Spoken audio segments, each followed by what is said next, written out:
What is going on, everybody? It is episode 661 of Pop Culture Crisis. My name is Brett, and I am here once again with my co-host. Would you introduce yourself, please? Hello, Crisis Actors. It's Mary. Happy Friday. As you can tell, we have a special guest on the show. Introduce yourself, sir. How's it going, guys? Aldo Buttazzoni. I full-time personality for PragerU, and happy to be here. Thanks for having me, guys. Yeah, man. That's what you are, a full-time personality. It's kind of a weird. It's a weird thing to say out loud. I'm a personality. Well, you were just in DC yesterday. Yeah. Doing personality stuff. Doing personality stuff. I host the show Man on the Street over at PragerU. So we did a couple episodes in DC talking about the Murphy v. Missouri Supreme Court case about private tech company censorship, and another one about government waste. So it was a lot of fun. I was going to ask. We're like, what's your body count? Yeah. No, we talk about serious issues over at PragerU. It's very serious. Well, guess educational. Guess what we don't talk about here? Serious issues. So True. it's going to be it is going to be a complete 180 today. It's a good change of pace. Yeah, we do not do serious issues here. We do serious issues adjacent sometimes. We have serious issues. Yes, total issues and the people serious who watch issues. us every day probably have serious issues. You could say that. I have a serious issue. I'm unbelievably hungry, and it hit me like right at 58. No. I was like, at 58, I'm like, whoa, my blood sugar's crashing, and I'm got lightheaded. I'm probably gonna stutter a bunch today. Okay, but skinny legend. I'm blaming it on the fact that I did not eat anything today. So, guys, we got a bunch of stuff to get into today, but before we get started, hit the like button on this video, please, and subscribe to this channel if you have not done so already. 1 like equals 1 chip I will eat later, probably. How about that? That's pretty. I gotta ask really quick. That's pretty ballsy asking for a like. You know, 2 minutes in. No. I'm asking. We deserve it. We deserve it. No, I'm kidding. Of course. We deserve it. It's we earned it every single day because we showed up. We deserve it. Participation trophies with the like button. And remember to share the video with your friends, your family, your loved ones, and the people you hate as well. Everyone, because the best way to help shows like this grow is to share them out with your friends and family, so that way they can share them out with their friends and family. Like I said, it's like a weird pyramid scheme that can help us get more subscribers. So go ahead and do that. And remember that all super chats, $20 and over, we will interrupt the discussion and we will read those super chats right then and there. And then we will do our best to get back on topic. So what are we talking about today? Well, actually today is probably perfect because there are some politically serious adjacent issues that we can get into. One being Boycott Netflix is trending again because Netflix co-creator Reed Hastings donated a ton of money to Kamala Harris. And I wanted to point out yesterday again, my brain and my inability to like get rid of the intrusive thoughts always hits because as soon as we mention her, I'm like, is it Kamala? Or is it Kamala? And then I have to do my best to not. You need to just follow your heart. Kamala. No, Kamala. Mamala. No. Mamala. Oh, actually, maybe that's what makes it. No, because that makes it seem like it's Kamala. I'm pretty Mamala sure and Kamala rhyme. The correct way is Kamala. It is. Yeah, but I don't really care. So Well, I do both. think of it as Kamala Khan, the Marvel character, so I'm just going with right. Kamala. Yeah, I like that. Yeah, so Kamala. So Kamala Harris got a bunch of donations. A lot of people have kind of turned on the money faucet for her. One of them, of course, being the co-creator of Netflix. So people are saying to boycott Netflix. They're always looking to boycott Netflix. So we're going to talk about that. We're also going to talk about the fact that people still have no idea what it means when people say Kamala is Brat and Brat Summer because it's a meme. It's part of Gen Z pop culture, and people on the right, us elder millennials and older, they don't know. Well, a lot of the time, sometimes they know and they just hate pop culture, and that makes them angry. To their detriment, as we always say. To their detriment, yes. So we're going to talk about that. Also, guys, Mattel is back with more diverse, equitable, and inclusive Barbies. This time we've got what, black Barbie with Down syndrome. Yep. And the first ever... They made a Kamala Harris Barbie? Yes, they did. And the first ever blind Barbie as well. So I'm pretty sure the Barbie who is black and has Down syndrome is Ice Spice Barbie. Yes. Okay, I can see that. So again, whenever we get to these topics, I can already see my answer. Like, dunk, whatever. It's like no matter what you say, you're gonna sound like an a-hole. And I don't. This is what you don't want disabled little girls to have toys. Anytime I see these ones, like I get the joke. The joke is like right there, but I'm always like, if it does good, sure. Otherwise, it's just gonna sit on the shelves and hurt them. So it doesn't hurt me at all. It can hurt the company. I suppose. So maybe that's your revenge, is that Mattel loses stock because nobody's buying them. But we'll wait and see. We'll talk about it. We got a bunch of other stuff to get into. So if you guys are ready, we can just go ahead and get started. Mary, are you ready? I'm ready. I'm ready. Didn't he? See, he is a personality. He Let's didn't go. even need me to ask. You know what to do. All right, first things first, ladies and gentlemen, big news, because, again, we went last night and we saw Deadpool and Wolverine. If you want to know our thoughts on it, you're going to have to stay tuned, because that will be coming out tomorrow at 11 in the morning Eastern Standard Time. But Deadpool and Wolverine has already crossed 100 million at the global box office. I know it came out in the UK on Wednesday, and it came out here last night. We went and saw it to a theater full of people, and there was 4 or 5 other screens at the theater playing it. Even people in that first row where you have to crane your neck all the way up. I saw people bringing their young children into the theaters to see this movie. They should not have done that. Oh, the kids definitely should not have been at this movie. At all. No. I actually saw one family being escorted out because they realized in the middle of the first act that it was not appropriate for their kids, and they had like one of the ushers bringing them out, and they said, "Oh, you want to switch your ticket? That's fine."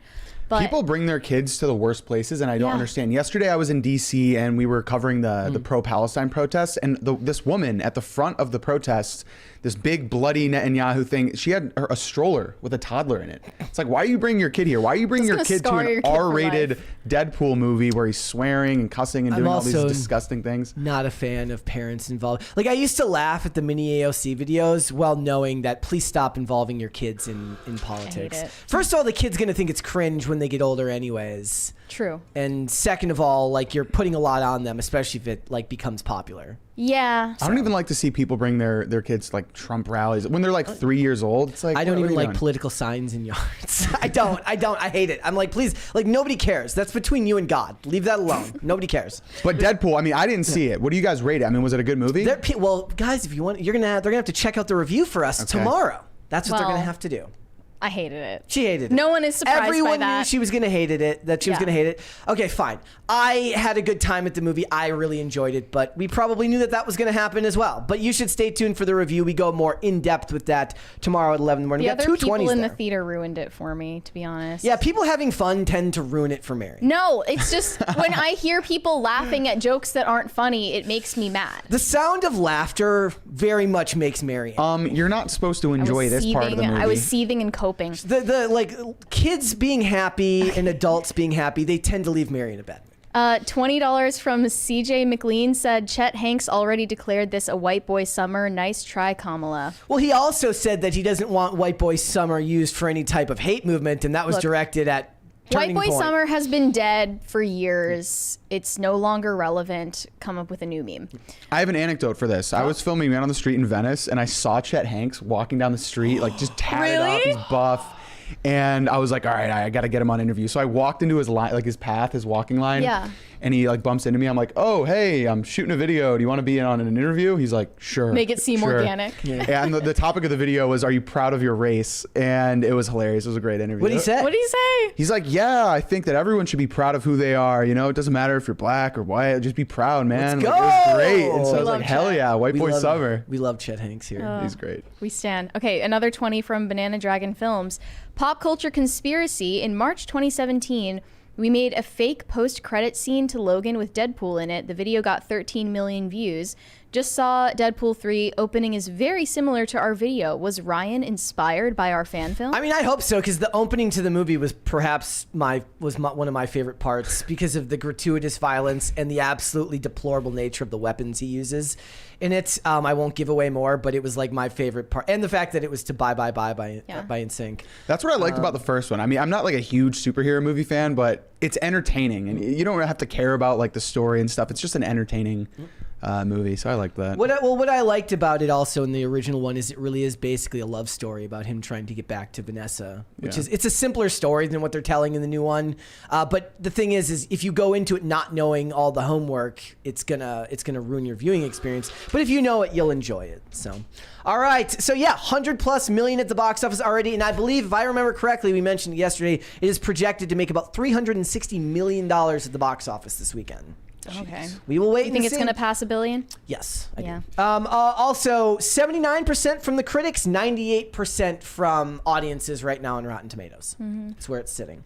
All right, this is crazy. Okay, so I'm gonna anecdote a little bit here. I remember like 10 years ago reading a book about haircuts and saying that it was a book about how to do the fade properly, about fades. Yeah. And the one hairstyle you should never do a fade with is curly hair.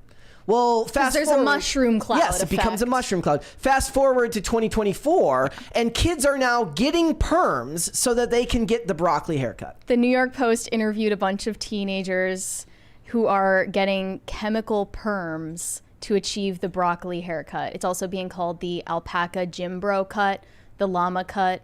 You could call it a mushroom cloud. It has a lot of nicknames. How things have changed from a decade ago or 2 decades ago when kids with curly hair worked to straighten their hair. Yeah. To get rid of the shame of their curly hair. Right. We've really turned things around. But now it's getting recognized in pop culture because David Cornsweet has the broccoli haircut in the new Superman movie. And it's just popular amongst, like, if you're going to talk to like a vast amount of like Gen Z YouTube personalities, they're going to have hair like this. So why don't you? There's something very Essentially. feminine about spending this much time, energy, and effort on your haircut. It's just weird. I mean, men definitely have been feminized over the last however long. Like, you can just tell.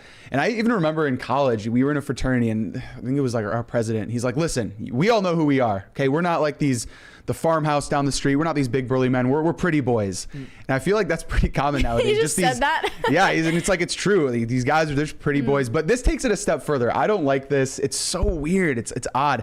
I have a conspiracy theory though.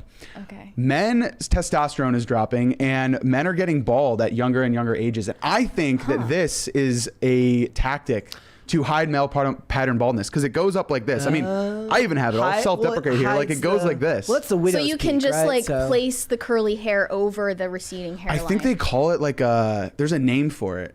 This that is the- just covers up like right here. And so I think that's what it's for, honestly. I Maybe. thought, okay, maybe I'm completely wrong with this. I thought that being bald was correlated with high testosterone. I thought so too, because Is a that lot a- of is that- women who end up taking testosterone, HRT, end up balding. It's I could be largely wrong. Genetic, I hope but- you're right. People in my family called me Baldo. And Oh. well, in college they called me Baldo, but the three Aldos in my family, my grandpa, my uncle, and my cousin, they all went bald by 25. So they're like, and I'm 24. They're like, "Aldo, you got the Aldo curse." So I hope I don't go bald. It's gonna happen. I thought hair loss skipped. Am I completely making that up? Like, it Sounds like skipped an a old wives' generation? tale. But if I do lose it, now I can tell people that, Brett told me that it's high testosterone. So I'm just an Yeah. alpha It's male. from your maternal grandfather. Yes. Basically, that's how you inherit it. I don't think it's a low T thing though. Okay. But my you're whole- right that it's a low T behavior for men to be overly preening themselves. I think that's kind of what's going on here, is like a peacock effect. I think there's a middle ground. There's like the men that don't shower. All of their clothes are always disgusting. They don't cut their fingernails. Okay, you need to have basic hygiene, Yeah. but don't put like this coconut argan, like $60 oil in your hair and go to the $200 salon. You see like, those relax. like those TikToks of dudes like doing skincare routines, and you're like, bro, who hurt you? One of the teenagers that they interviewed for this piece said that his haircut was unpopular at first, but then his classmates started following the trend, and now he has like a huge hair care brand where he sells like sea salt texturizing spray for other kids that have the broccoli You know cut. what it is? Also, I think it's just because people want to. Oh man, we should have moved this topic later. People are on their they're posting videos, they're posting pictures. So you're being photographed and being put on video more than any Yeah. generation prior ever did, right? Yeah, that's true. You're more image when focused. one of the first things, and this is such a ridiculous take, but like when I watch TV shows that take place over a period of time, like some actor. He goes on some adventure tale. I'm like, how does his hair stay the same length the whole time? Like, that's the first thing. And I'm like, he's got like a mild fade. I'm like, who's cutting this dude's hair? Takes you out of the story. It takes you out of the story. I'm like, his hair should be growing as the story goes on. Is there a barber around? Who the hell's doing this? Like, that's why I can't review things fairly. Yeah. Because that's what my brain thinks of. Do you think Gen Z is more sheep-like than other generations, where they just kind of all hop on the same bandwagon at once and they enjoy conformity? No, Like- I think it's pretty universal. Like every generation, when it's an age thing. It's like an age of life thing. You're just you just want to conform to what your friends But are at doing. least, But like, millennials had at least a facade of subculture, right? Because they even do that. Like that's actually one of the things that they do in Deadpool and in the first Deadpool is when he makes fun of Negasonic Teenage Warhead for like being always quiet, like annoyingly sullen and silent, or saying something really, really sarcastic. Those things transpose generations. Like it's just part of growing up, right? Trends were different when you were in high school for my generation because there was no, like there was, I guess, MySpace. Yeah. At that time, but you know that was seen. And so I scene want to was know like- from you guys, what was the trend that you followed at that age? I did the Bieber haircut. That was my trend. You that had I the hair followed. flip. Oh yeah. Did you straighten your hair? I didn't straighten it, but I Okay. did like the hair flip, Yeah. and I had braces at the time. It was a look. Okay. Skating subculture was different because skating had like a smaller niche inside of other industries. So that was like certain clothing styles that You had Janko jeans. when I was when I was 12 years old, I had Jinkos. Actually, that's not true. I had Lee pipes, which were what poor people bought because they couldn't afford Knockoff Jinkos. Jinkos. I had knockoff Jinkos. Yeah. I couldn't afford the actual Jinkos. Those were too expensive. Did you ever get into like the Osiris shoes as a skater? No. No. But also, like, I wore like my brother's jeans, like who was older than me. So like he had like Old Navy jeans with like the hammer hold pocket and stuff Yeah. like that. And they were like 10,000 sizes too big for me. But I wanted to be cool like my brother. Yeah. No. I mean, I don't know if I really had the opportunity to because my school had uniforms. So if everybody is wearing They the same killed thing, they killed your individuality. but I dyed my hair a lot. That was a trend. What color? Like every color. I mean, pink, blue, purple, red, all of them. Trend still exists. Okay, so I've got these Japanese style like pants in my they sit in my Amazon cart, and my toxic trait is thinking that I could pull these off. I'll never buy them. Wait, now I need to see Wait, what do they look They're like? basically hammer pants that are like, but then they're like the ones that I wear now, which are like, you know, like cuffed at the Yeah. knee, but they're like super baggy on top. I'm like, my toxic trait is that I could wear those out in public, but I never would. You should do it. I'm never gonna do it. I want to see it. I want to see it now. I'll show you later. They're ridiculous looking. We also have a TikTok showing the broccoli cuts in their natural habitat. Here we go. Let's put this on screen. Haircut says about you, this is the broccoli haircut. Broccolis do sprout the Oh, I love this guy. This guy. I haven't seen him I think before. this is the same dude who makes fun of Latinx. Oh, okay. after a Drake album release. Broccolis communicate using only 3-letter words, which include mid, cap, that. If a broccoli engages in a conversation longer than 2 sentences, it will repeatedly state that it must start a podcast. During the broccoli's lifetime, it will fall into certain states of delusion, including thinking that it is a professional athlete and DJ. Broccolis utilize the dirty white Easy to transport itself between a Wendy's and its dorm room. That is true. The white shoes and white socks is crazy. Yes, like the tube socks. It's funny because because of skating, right? Like skate cuffs go higher. So I always wore like regular socks, like crew socks. And now like there's like a big like if you look up anything about Gen Z and millennials, it's the argument about the crew socks about are crew- cringy millennial socks. yeah, and they don't no millennials don't want to wear the crew socks. They want to wear the ankle socks. I do the ankle socks. Yeah. Oh, okay. And that Yeah. Gen Z finds ankle Yes. socks cringy. They only wear Okay, the crew the socks. worst Yeah, my thing- brother, he only wears like the top ones. Yeah. The worst type of sock for a man to wear is the no-show sock. Under some the loafer. With some Sperry's. You know what? I'm gonna stand up for the no-show socks. Like there are a couple examples where those are good. Like if you're wearing like dress shoes, but they're like loafers, I'm not gonna wear socks with that all the time.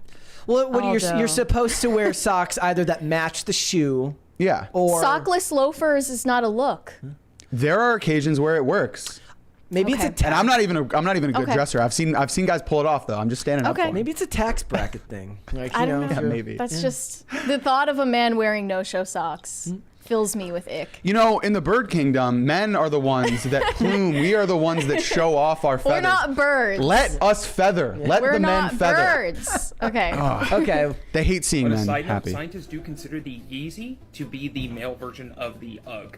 In an attempt to Mary defends the Uggs, right? I think Uggs are cute. toughen itself, Not on men. Broccolis will often brand I love itself with Uggs. a photo of a lion with a crown on its head. This, of course, is nullified once the broccoli enters its long earring stage. Broccolis do understand that it is an attacked species and will often utilize the Bass Pro Shop covering to camouflage. The earring is the worst one. It's so bad. Together in certain athletic compounds. However, broccolis will only engage in athletic activity once a tripod and camera are established. It's funny about the Bass Pro Shop hat because they have literally co-opted all things that used to be like Carhartt has been co-opted by like I went to the Mall of America when I was back home and there was like a Carhartt store. I'm like, that didn't exist 10 years ago. Carhartt and Realtree have been adopted by I can trace all of this back to white women getting Jeep Wranglers, right? It's like getting a Jeep Wrangler and you No, it's they the love Jeep Jeeps. Wranglers. The white women, they love the Jeep Wranglers that they use to go to the mall and go to get Starbucks. They never use it for its intended purpose. Yep. And then you get things like this. All right. Mary, you're gonna have to tell everybody what the swipe. This sounds fake. It's real. It's real. The swipe. There is a new vape pen that doubles as a smartphone. You can tweet and make phone calls from this vape pen. It's disposable. It's called the Swipe. All-in-one vape, cost? phone, and fitness tracker. I looked up the cost. I think it's only like $13. It's $20. The Something like fact that, you get a vape that doubles as a fitness tracker is the greatest contradiction in the history of the world. Yeah, we're love it. multifaceted. It makes phone calls and text messages. It has a calculator. It has mobile games, a weather app, customizable wallpaper, notifications, and touchscreen display, Bluetooth, everything that you could possibly want, and a 30,000 puff capacity. And the craziest thing, in my opinion, is it's single use. Yeah. That is insane. It's probably terrible for the environment. Yeah. And who is it made by? This is made by children in third world countries. Oh, yeah. That is the only way they could get the price point that low. Probably, yeah. I mean, I think it's kind of cool. Like, imagine tweeting from your vape pen. No, I think that's a vibe. Like, I love the idea that now the Apple and the Android people are arguing, and it's like this guy shows up. He's like, I'm neither. Is this the Freedom phone that I've Yeah. heard so much about in the right wing? It's the only de-Googled phone you can get now is the Swipe. It just has to fill you with another toxic chemical that's not information. It's just actual toxic chemicals. If it's encrypted, I could see myself getting one. Are you a vapor? Absolutely A not. vapist? Absolutely not. I'm a You will? zinner. I will zin from time to time, but Yeah, Not a- I'm not a kind of vapor. anti-vaping, but this could change me. I like the idea that you could then get a Zyn that has the phone on the case. Yeah, if Yeah. only. But no, this is what we have now. This is the Motorola Razr of Gen Z. Is is Swipe the company or is Swipe like the model and it's This made is the by brand, them? yeah. Okay. That's absolutely. I like But that it's sold out everywhere. People love these things. yeah, I saw a video on X of somebody making a call from it. I've heard it doesn't work that well, but that's not the point. It's like a super cliche trope, but it's so true. It's like, oh, we were going to get flying cars and now we have a vape that you can make phone calls off of. Yeah. And let's face it, like Really? nobody that's young enough to buy this thing makes a phone call anyways. They text. I'm just picturing the broccoli Zoomers with their swipe phones. Yeah. I love it. I mean, this is kind of the answer. Like now they talk about how like dumb phones are becoming very popular again and people are getting flip phones so that they can avoid. I mean, even me, I delete X off my phone regularly to keep myself off of it for periods of time. Right? Like I had it off most of the week, and then before the Friday show, I put it back on just to make sure that we had enough stuff for the weekend. But now it's gone till You're till still in Monday. your detox period Yeah. right now. I'd like to do it on a regular basis because what you start noticing is once you do it and you delete it, you start noticing more how much it actually affects you once you put it back on your phone and you Yeah. start reading stuff from insufferable people that are tweeting nonsense. It really does warp your view. I was thinking about this today. Like half the time I'm on Twitter, I'm like, oh, this stuff, you know, the stuff that libs of TikTok posts, I'm like, this is actually really prevalent. And then I'll take a week break and I'm like, it's not that bad. It's not that bad. It just annoys you. And it's I mean, it's important, I guess. That's not to say that these stories aren't concerning. Yeah. But here's the thing. Even if I see the story and watch the video, I'm not the one who's going to solve the problem anyway. So, you know, Yeah. it's making the judgment call for yourself whether it's very true what you put in your body affects your life. And that's not just true of food. It's also true of information. And all of the enraging and infuriating... Mary and me were talking about Kamala Harris earlier, and I just started yelling about her going to buy records. Because Like she went to a record store. and I said, it's fake. in a planned. It's fake. It's stupid. The Appearance, Secret yeah. Service has to be involved to do this. You did not just go decide to buy records on a whim. You're an evil, you have self-serving. snipers on all of the You're an- surrounding You're rooftops. an evil, self-serving succubus, just draining the American people of resources. And I'm supposed to buy your folksy bullshit about going and buying records. Now I don't need to know that. Okay, I was 10 times happier before I knew that.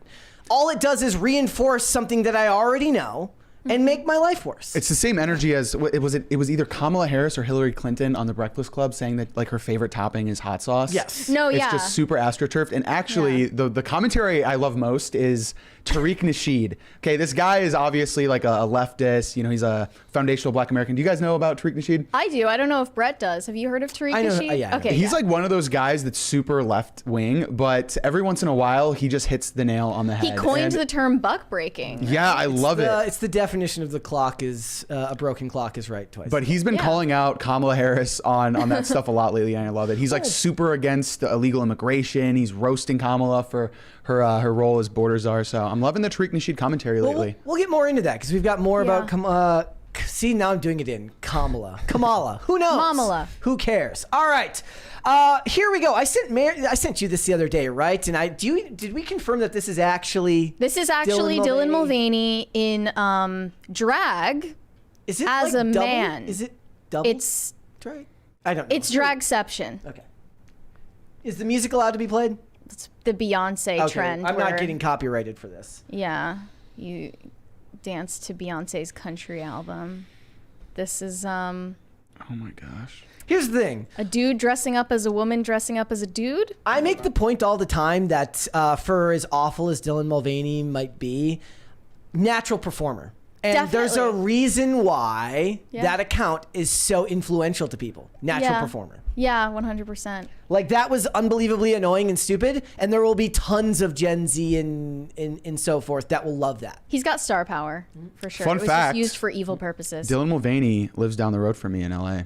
Oh, have you ever You guys just run into each other at the coffee shop? run into No, each it's other? weird. My girlfriend, she messaged. She's like, "Yeah, I found out where Dylan Mulvaney lives. He's like down the road from you." I'm like, oh, that's random. Just pass each other on the road. Yeah. Eventually, we'll see Dylan Mulvaney in one of your Man on the Street videos. See, I hope so. In That'd a- be That would be awesome. awesome. In a Yeah. perfect world, you'd be able to pass each other on the street and say, "Hey Aldo, hey Dylan," and then just go on about your life. If you could ask one question to Dylan Mulvaney, let me know in the comments too. Let me know in the chat. Like, drop that down. What would you guys ask him? I need some material for when I meet him. What would you ask? I don't know. I'd ask him, was it worth it? Was it all worth it, Dylan? What's his real name? Is it? Oh, it's Dylan. It's Dylan, yeah. Did he change it? No. See, I always point this back to Hollywood using gender-neutral names for men and women for like the last 20 or 30 years. They love it. They Yeah. love to give women boys names. Obscures all the lines. I can't think of a question you could ask Dylan Mulvaney that would make him be real Yeah. and not a persona for 2 seconds. I want to read. What did I can't anybody think of leave one in any the question that would disarm Dylan Mulvaney. chat? Where? I would ask, where's your upper lip, Dylan? All right, let's move on then, shall we? So this kind of goes back to a couple of things we've been discussing. So as we know, as countries like China push forth doctors and lawyers and astronauts and all sorts of professions to get their next generation to really go into something that matters, America is doing absolutely none of that. In fact, most of us, this is the quote, most of us from Gen Z to boomers would quit jobs to become influencers, a new study reveals. So this is not just a Gen Z problem, No. as most people would assume. This says, although Gen Zers are critiqued by elders for avoiding work in favor of spending their days on their phones, it could be that they're just jealous. 60% of social media users aged 45 to 60 said they would quit their jobs to become influencers, compared to only 50% of those 18 to 29. I think this is skewed. When I read this, I think about the people that just hate their jobs Yeah. and they imagine that the life of an influencer is sitting on your butt all day and Yes. making a ton of money without the effort. So I think this is more of like a a good fantasy point. This is and exactly what it idealized is. version in their heads of what an influencer is. It's probably skewed. I mean, it's still probably a big portion of people that know what's going on, Yeah. but it definitely is skewed in my eyes. Like, anybody who, like, if you don't live in that world, you don't understand exactly what it means to do what they do, meaning that, you know, maybe it's not backbreaking labor, but they have to do contract negotiations. They have to share stuff. You know, there's work to it. It's just not the type of work that they imagine. And no, it shouldn't be looked at as the same thing, but they imagine that it's just the material just shows up one day. It's like, it's actually really hard to be a podcaster. Like, no, it's and that's, no, it's not even about like the single work in and of itself. It's that I think that they associate a lot of money with it. Like, I don't even think they just hate their jobs, and I think they associate the money. And it's like only the top 1% Right. or Yes. 0.5%. the rest of them are the that SoundCloud rappers of influencers. It's the Yeah. same thing when girls are like, oh, you know, I'm going to start an OnlyFans. Yep. It's like your image of what an OnlyFans person is the top 0.1%. Right. Yeah. Like every day when I'm coming into work, I thank my lucky stars that I have the job that I do. I do. I have it very, very good to do what I do for work. Now, that doesn't mean there isn't stuff I have to do. There are things that we have to do every single day, but I'm very, very lucky to have this opportunity. But I think a lot of them do just imagine that it's just showing up and then it's just done. Yeah. And you're in the top, like we're in the top 1% relatively. And I would say that everybody else, like it's hard to make it as a content creator. Yeah. well, it's also for the full-time. most part, they're doing it freelance on their own, Yeah. whereas for all Us. three of us here, we're employees of a company. Yeah. So So that's it's still a job. totally different ball game as well. Yeah. And we all know people that are freelance. It's hard. Yeah. That is hard. Yeah, and it's a lot of things. Like if it's people who work in film too. Like when you imagine succeeding in the film industry, you imagine being Robert Downey Jr. or you imagine being Ryan Reynolds. You don't imagine being the dude who's been working as man number 2 as an extra or on TV Or the shows, stunt actors or the or stunt whatever. actor, or even them. I don't think of them as like. I think of the ones who are journeymen who have to guest appear on episodes all the time, and then they have to also do other jobs. A lot of them they take non-industry work, or they have to work in theater, or they work in theater. They do all sorts of other things. You look at an actor, like they're not just their IMDb, where you look at like some television actor and they got a couple of credits each year. They're not sustaining Sure. a living off of 2 or 3 credits every year. They have to do other things. Well, living in LA, you must see a lot of people making content just out in the real world. And also, I'm sure like there are a lot of struggling actors in your area too. Yeah, a ton of that. I mean, even my cameraman, and I would say a lot of the people that work in LA, it's just kind of normal for you to have 2 or 3 jobs. A lot of the people I work with that are in production, they have acting gigs on the side or they do commercials. And so, yeah, it's a lot of like part-time jobs. But I mean, this is interesting. It says most 59% of influencers were found to work full-time jobs. So it tracks. Only about half, 53% of influencers have been paid buy or receive products from brands to make posts. It's also like a lot of people don't realize that I think maybe an influencer understands more than a lot of people about monetizing and multiple revenue streams and things like that. Like you can't just like when you have a job and you have your single source of income, that's one thing. But if you're working freelance, you have to be monetizing in other ways. Otherwise, you're not going to end up making cumulatively what you would be if you were working a salary job somewhere. I would also say a lot more people are being pushed into being influencers or content creators. Like I met a guy yesterday in DC who was like, yeah, I'm getting into making documentaries, and people are telling me, well, you got to start an Instagram account and I got to get into my influencing game. And you have people at the farmer's market that make dog treats or they make, you know, little bracelets and they have an Instagram account and they have to be an influencer. Like everybody's Yeah. told to make your business succeed, you have to incorporate an influencer element to it. And I don't think that's conducive in every single situation. Well, it is a golden age that we live in now for people with unique professions. We were talking yesterday about the YouTube channels that you might watch. And the stuff that I watch, like the YouTube channels that I watch are all people that are very, very good at traditional professions that make videos about them. Yeah. They have a regular job. They do that for a living, but they also monetize the fact that they're very good Showing at their regular job is bricklaying. their side. Yeah. Yeah. There's this guy on YouTube. I watch his videos. They're so satisfying. He goes to people's houses and he like mows lawns for free. And his Instagram or his YouTube channel is like 3 million subscribers. He probably makes more on the YouTube than he does mowing these lawns. It's Yep. great. Well, it's only if you're okay with him filming your house. Yes, there's a 20 Basically. there. Gravel said, Brett, I took a road trip through Virginia and stopped to try Sheetz tacos Why would you because do that? you used to talk about them a lot. I can't imagine ever buying them again if I had a choice of literally anything else. Well, yeah, that was the point. I said that nobody likes them but me. They're fill me in. Fill me in. toxic They're sludge. just the worst taco you could ever imagine, and I like them. It's not even It's a taco. barely a I don't taco. think it even fits the definition of a taco. It's just cheap. It's an abomination. It's cheap compared to other taco places, and sometimes Sheetz is the only thing open at 1 in the morning. Okay, I don't. Taco Bell's open. You could. Well, I don't live by a Taco Bell. Yeah. But the point being that I don't think I ever like sang the praises of them. I think I literally said they're awful and I love them. You only mentioned them in a self-deprecating way. Yes, exactly. Yeah. Like for a lot of these small businesses, whether you run an Etsy shop or something like that, one of the best ways to help grow it is to use social media to help bolster your business. Well, I was kind of joking before. I do actually think it's Gen Z who strives most for the influencer career, also because they romanticize it and think that it is probably easy. I remember we were looking at this other survey where they asked Gen Z for their top 10 careers, like what do you want to be when you grow up? There were podcasting, influencers, YouTuber, musician, all of these, like, actor, all of these creative things, and then at the very bottom was like doctor and lawyer. But they probably only got doctor and lawyer on the list because they also think, yeah, I would just make a lot of money doing that, not because they really want to do those things. Well, yeah, how many people in the world, like it's kind of the trope of television, right? Like the doctor who really goes into it to make a difference. Something traumatic happened to them when they were a kid, so they became a doctor or a lawyer. Same thing is true when they have a lot of those stories with cops, right? They go into law enforcement because Batman.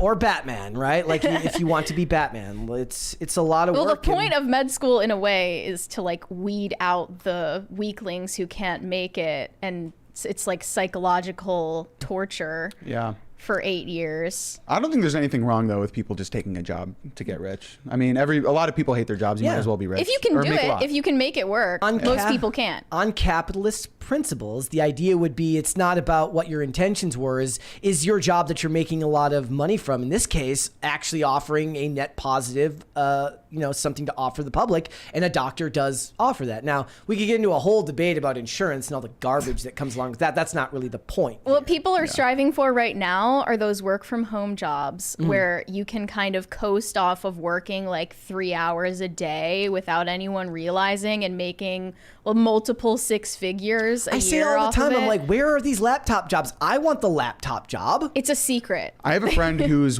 from college. He's working 2 work from home jobs. They don't know that he's working both 2 jobs full-time. and he's making like 2 salaries. It's crazy. Like Yeah. I would have loved that. Like there was a point in time where I would have liked that more, just because doing a show like this isn't innate to my personality.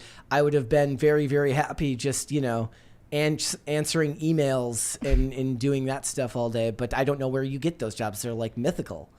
They're out there. Some of the companies are waking up to the fact that that's happening though, Yeah. and they're like saw this implementing mass email. surveillance. I saw this email from Elon Musk that he sent the entire company. He's like, if you want to work for this company, you have to be in person. If you don't show up, we're going to assume that you resigned. And he fired a ton of people. Well, are they still based in San Francisco? They're moving. I think Yeah. I think they said they're moving it to Texas. Okay. After Gavin Newsom, there was some law that was. It was a passed. law that basically said that when kids change their pronouns at school, teachers are allowed to keep that hidden. They don't have to tell the parents. And Elon's like, I'm moving them. Is he moving Twitter too then? That was the point, because SpaceX is already in Texas, right? Okay. Am I- One of his companies. It might be like the boring I think company or I think something. SpaceX is already in Texas, and he's moving Twitter there as well.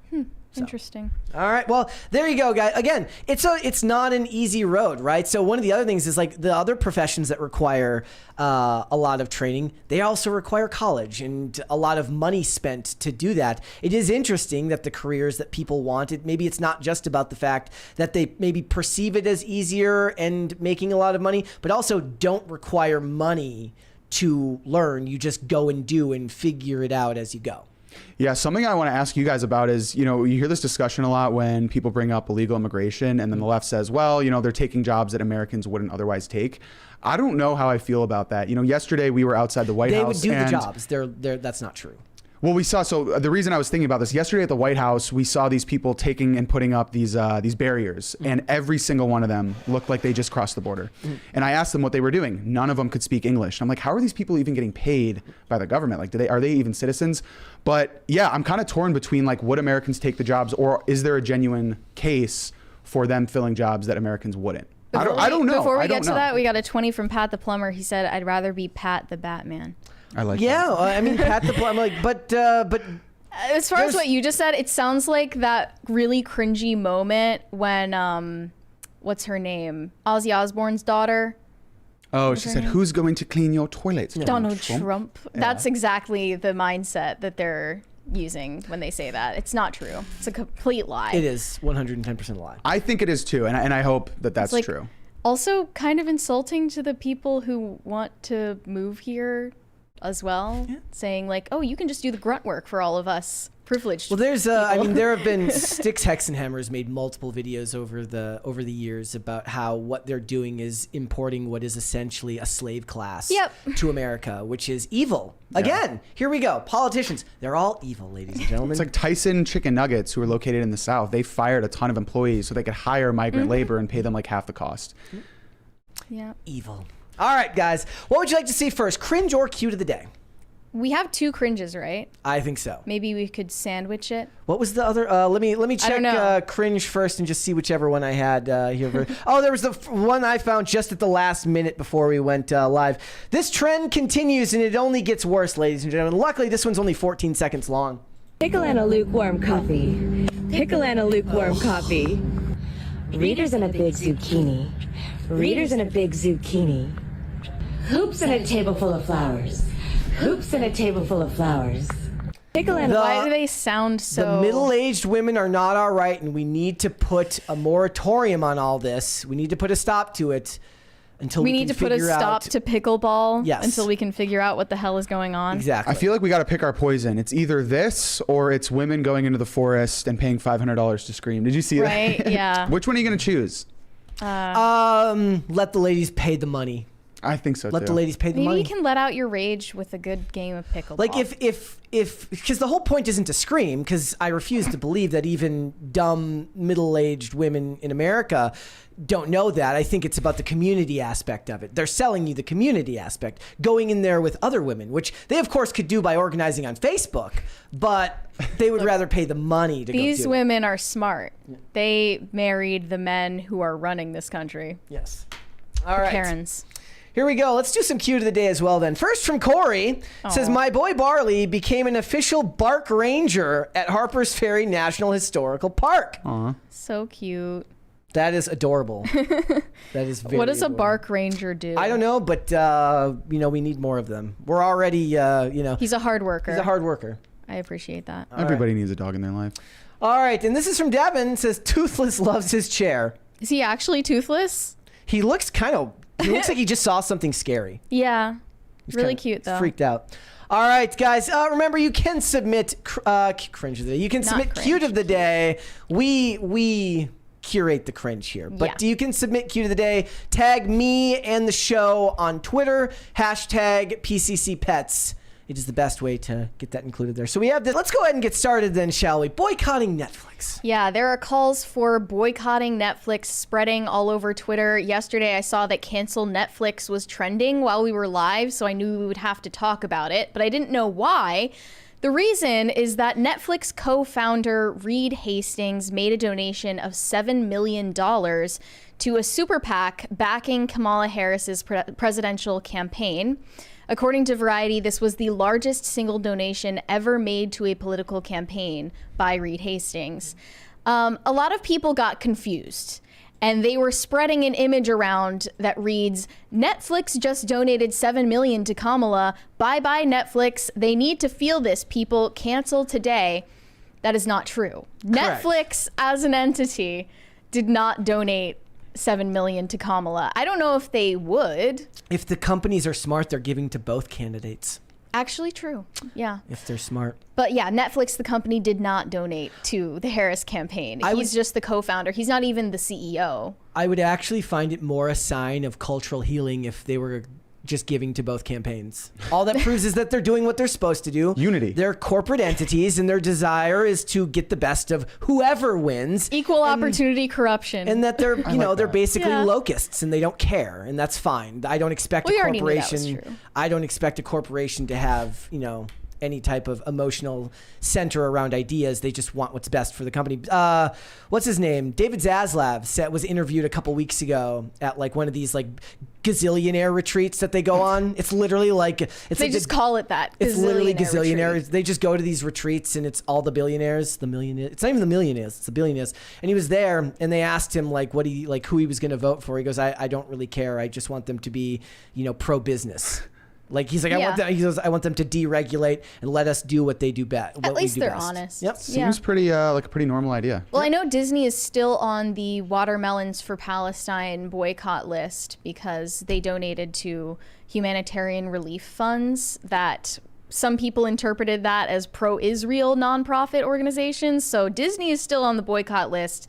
Netflix isn't. Explain to me the watermelon aspect, because yesterday at the pro-Palestine protest, I saw people holding up watermelons, and I was totally confused. It's a sign. You don't know the watermelon? You don't know the watermelon? No. Okay, well, everybody on Twitter with the watermelon, their screen name, is using that to signal to everyone that they are pro-Palestine because it has the same colors as the Palestine flag. Interesting. So I had to decode that myself months ago. Yeah, That's what's been spreading around. They have the watermelon for Palestine boycott list. Disney's on it, Starbucks is on it, McDonald's is on it. I was so confused. There was this woman at the pro-Palestine protest that was holding a watermelon above her head like this for an hour. Yeah. Just waving Wait, like it an around. actual watermelon? A real watermelon. Okay, that takes some strength. Yeah, I was impressed, but I was utterly confused. That's a physical feat right there. It was by the power of birth control and antidepressants. She held it over her SSRIs. head for an hour. Yeah, they've been talking about these fake watermelons these days. Oh yeah, that are did you made of see that rubber. they were using them to they like make sandwiches out of them because they're so they're so bendy. They're not fake. They're just not ripe. Yeah, another one of these images was spreading around. Netflix co-founder Reed Hastings donated to Kamala Harris. Repost if you think it's time to cancel Netflix. One of the comments said, "If you have Netflix, you're essentially giving him money to give to Kamala." In an indirect way, that's probably true. He probably gets salary bonuses based off of how profitable Netflix is in a given year. I thought the point was that you're supposed, as long as it's not the corporation giving it to them, that you're supposed to, in polite society, let them donate to who they want to donate. And your decision to use Netflix would be based on whether they offer a service that you deem valuable.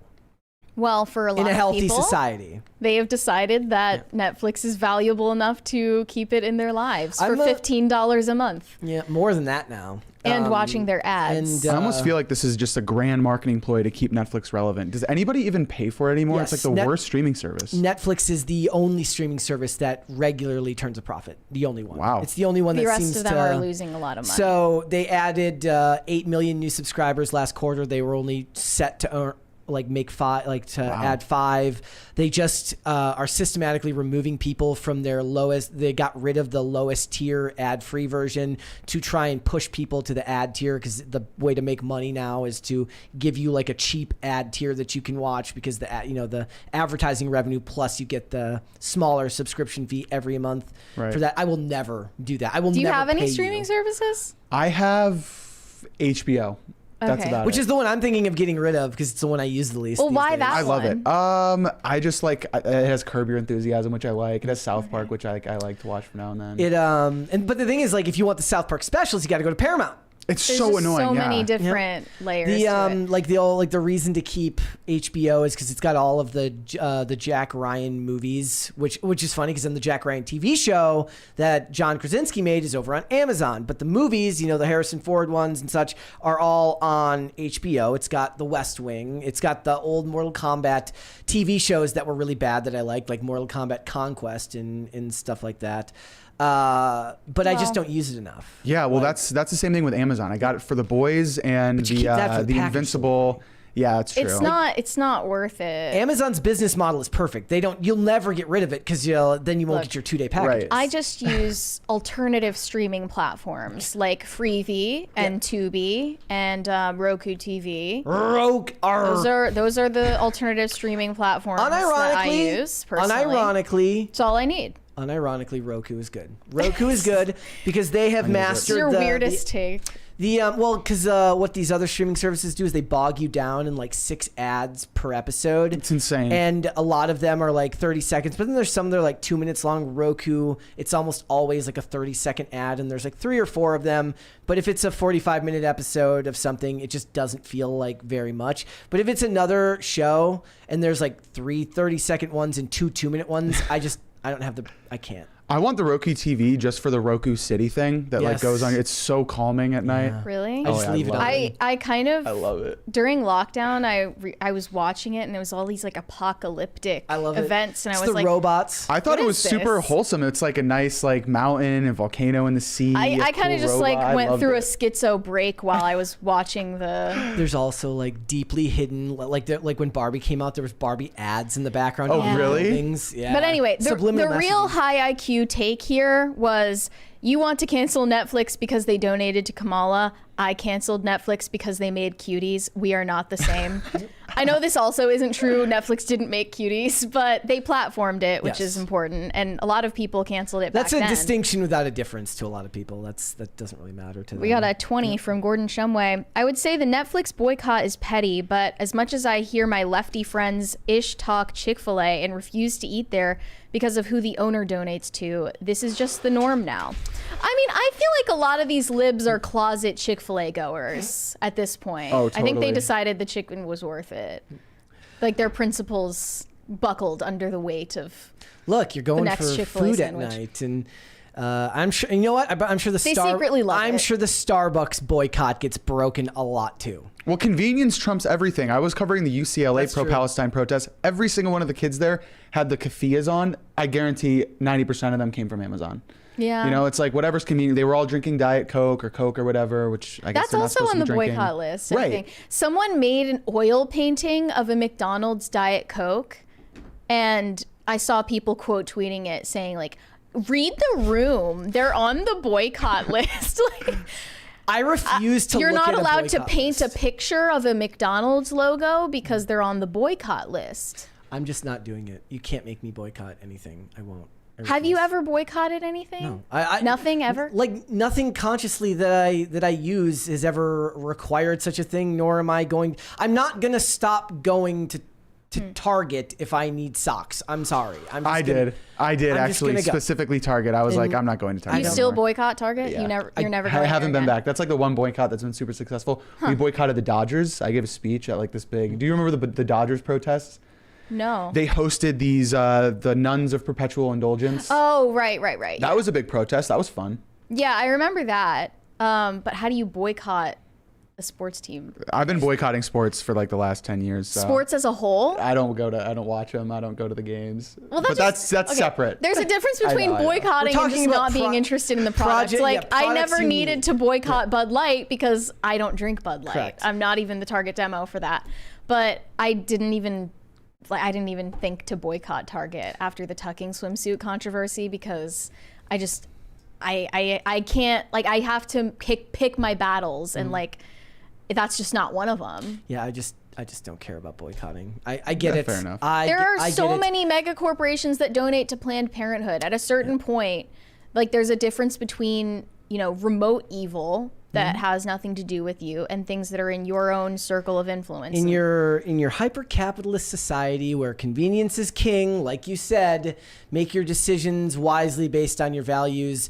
Doesn't mean you can't maybe you try to soften the blow by also supporting products that are made by people who you do believe in. Obviously, Public Square has done a great service to people who want to support companies that hold strong American values, but most of the time, it's just not something that I consider, though I understand why a lot of people do. Well, most of the times you end up boycotting the product because the parent companies own like all the stores. So you'd end up just boycotting one Nestle of owns them. everything. All Procter of and these- Gamble and whatever the other ones are. Like, yeah, you boycotted Gillette, which is owned by a bigger corporation, All the money is going to the same place. It's really just to make you feel better. The illusion of The illusion choice. of- It is. Yeah.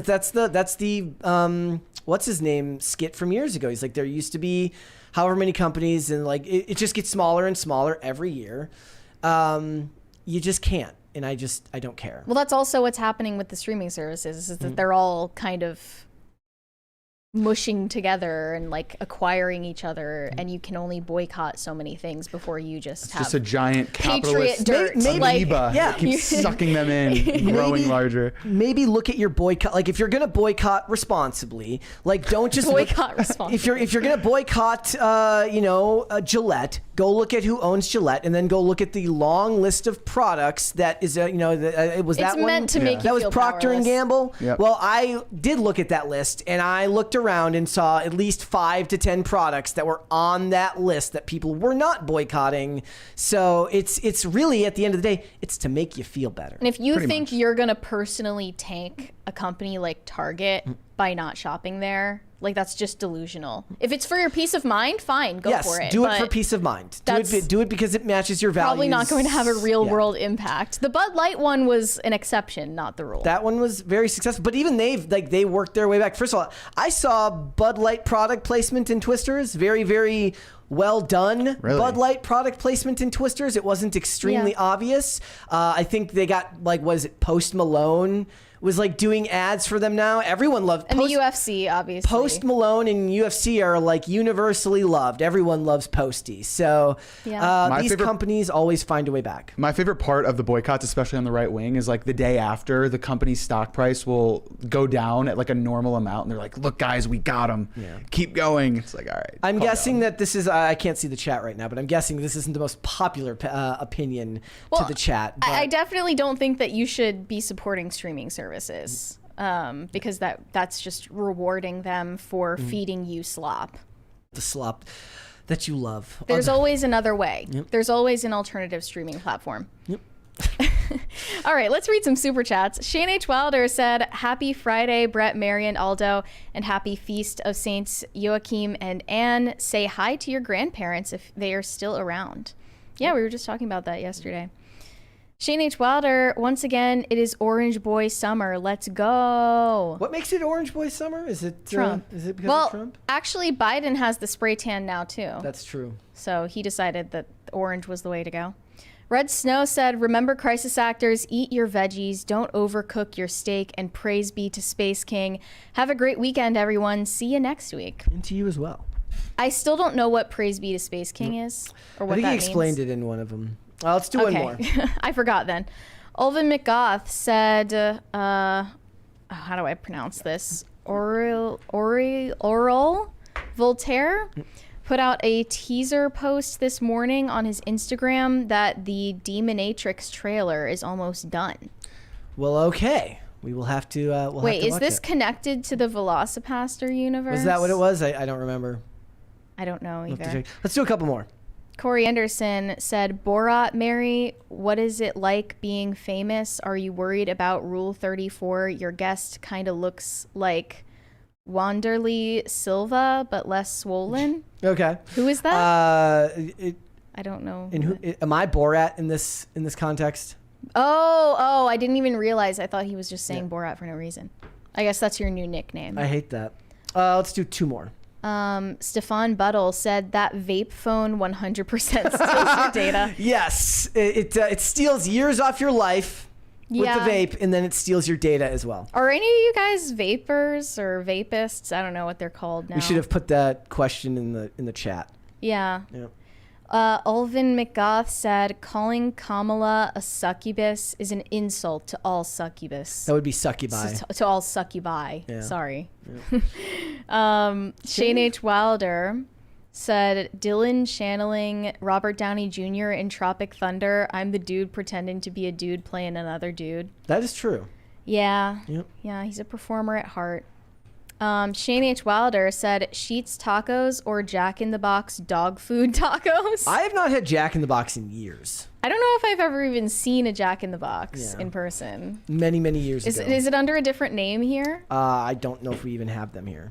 Yeah. It's like You have those in California, California. right? Jack in the Box, yeah. You It's get like that was Jack where in the I Box had- dog food tacos. Is that no? That's what they're called. I've never been there. It's like Hardee's in the Midwest is called Carl's Jr. in Yeah. California. Let's hold off on the rest. Let's come back after the Okay. fact. All right, time to talk about Kamala Harris's Brat Summer. Yeah, I've seen a lot of confusion about the Brat Summer meme on the timeline, so I felt it would be an act of charity for us to fully explain what that means and how it relates to Kamala Harris's presidential campaign. A lot of conservatives don't pay attention to pop culture. I think this is a massive appeal to chronically online Zoomers. Basically, this is a reference to the 6th album that just came out from Charli XCX. And I'm personally angry about this. I have a bone to pick with Kamala and her campaign right now because they just stole my album of the summer. Did they? And made it into their brand. I didn't know that. I'm personally offended by that. I had Brat on repeat for so long, and then they just adopted it like they were part of the fandom, and I just feel like they stole something from me and colonized it for their own political ends.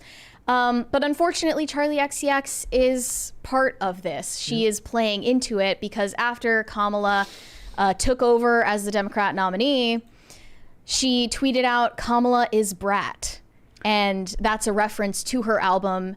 Her album cover is just blank green space with like Arial font that just says Brat. It's intentional bad marketing, and they changed the Kamala HQ account to have the header that says Kamala HQ in the same font. It was an appeal to the most chronically online Twitter stan accounts that are already voting for you anyway, so I don't even know why this is a thing. See, the thing is, when you take that principle, it never ends. Yeah. You can't just stop one day. It's like people ask, like, when did conservatives give up pop culture and give up, the colleges? Well, they did. One day they ceded ground, and they lose a lot of voters because of it. So it is a never-ending perpetual cycle where you have to hello their fellow kids repeatedly forever. Yeah. And then Charli recently posted a picture of herself in the recording booth and said she was recording something to be revealed soon, which probably is related to Kamala's campaign. She might be doing a voiceover for one of her ads or some kind of Kamala Brat anthem. And this is why what I talk about when I talk about how much I hate like politics in this culture, because it's like, this wasn't something organic. This was one staffer called another staffer, got him in touch with a brand manager, who got him in touch with a political operative, who got him in touch with a chief of staff, who got him in touch with another person. There's 37,000 people on this phone tree to make this garbage look authentic. And the fact that people buy into it is a testament to the low IQ nature of that voting bloc. It should also be mentioned that Charli herself is British, so I think she should just stay out of this conversation in general. But I'm going to read Charli XCX's description of what a brat refers to, and we'll try to decipher whether Kamala is, in fact, Brat.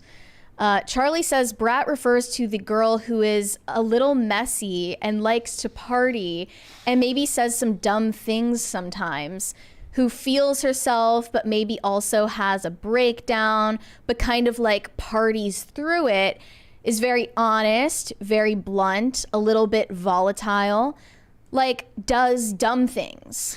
I mean, if you replace partying with destroying the fabric of American society by working as a politician, 110%. The rest of it, yes. Well, I think Doing you guys dumb things. You're both right, but I think it is effective. I know you disagree with me, but I think it is effective. It's going to get people excited to vote for Kamala. And it's getting people, we talk about things being memory hold. This is how you do it. It might be contrived. It might be have gone through a ton of people, but everybody's talking about Brat and not talking about the assassination attempt, including us. And that's not to say it's like one thing or the other, but it's a tactic that they use, and it's extremely effective.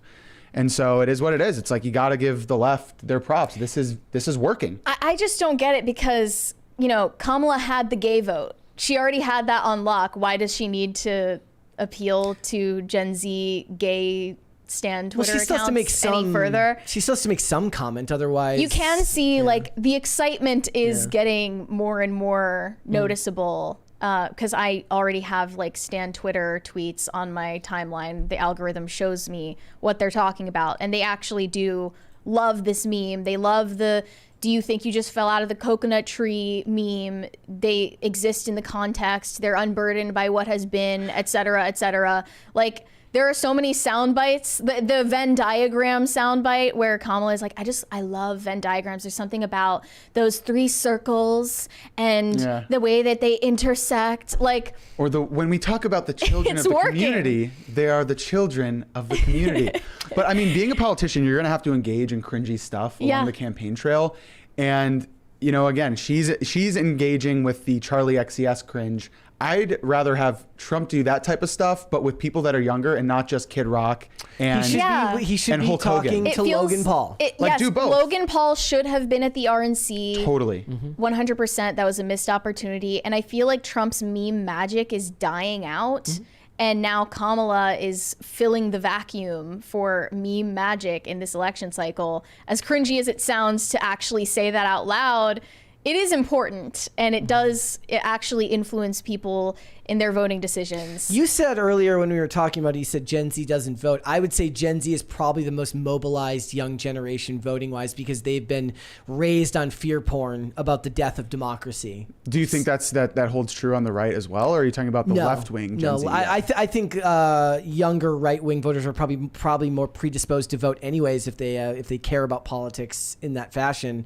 But you know, left-wing voters when they're young pay lip service to issues, but maybe don't always show up to the actual voting booth. But when it's no longer about, we just want to make America better. That's not what it is anymore. It's like the country is dying. Everyone on the right is evil. You need to vote to save democracy. The climate is going to destroy you and your family, and you're going to be overrun by the ocean. They have been propagandized so heavily that I do think they're probably the most politically, radicalized generation as far as actually making it to the voting booth. And they do better as far as organization, campaigning, going out at the grassroots level. They're infinitely better than the right. And that's because of their ability to organize. Yeah.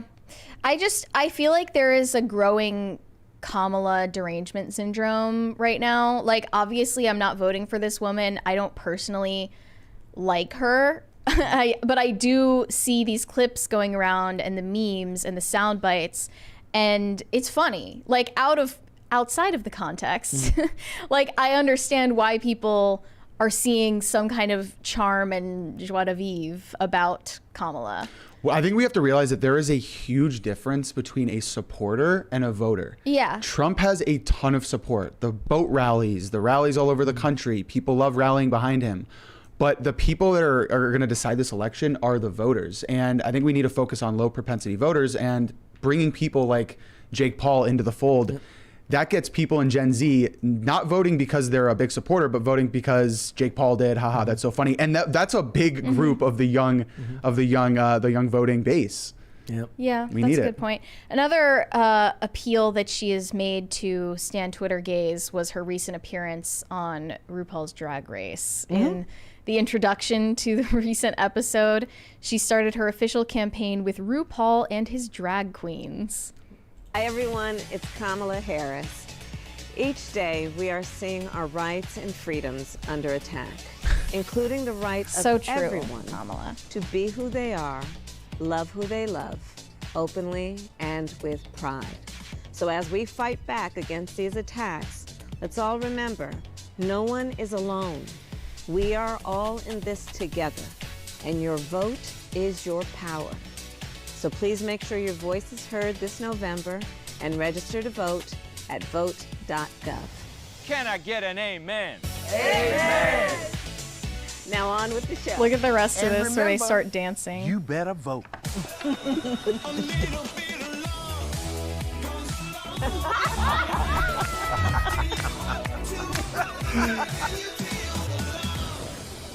They are so much better at propagandizing than It's true. any like the ability and infrastructure that they've built out through Hollywood and the media to reach people is just, it dwarfs the movement on the right. I'm sorry. Like, meme magic won in 2016 in an organic fashion, but organic seems to be dying out, and that's not working in the way that it used to. And this is going to reach a lot of people, and she's going to do infinitely more about this. I still remember, like, one of my first thoughts when I initially started to give a crap about politics, and I didn't really know or care when I was younger, right? Was like, all I could think about was like, why is Barack Obama constantly on late night talk shows? Doesn't he have better things to do? Isn't he busy?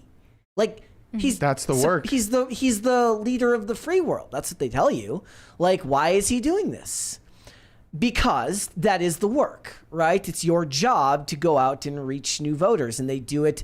And the message it's just so blandly syrupy and innocuous. She doesn't actually talk about the real issues. The Republicans want to talk about the issues and the policies. And I'm like, they don't care about that. They want to hear syrupy language and bumper stickers.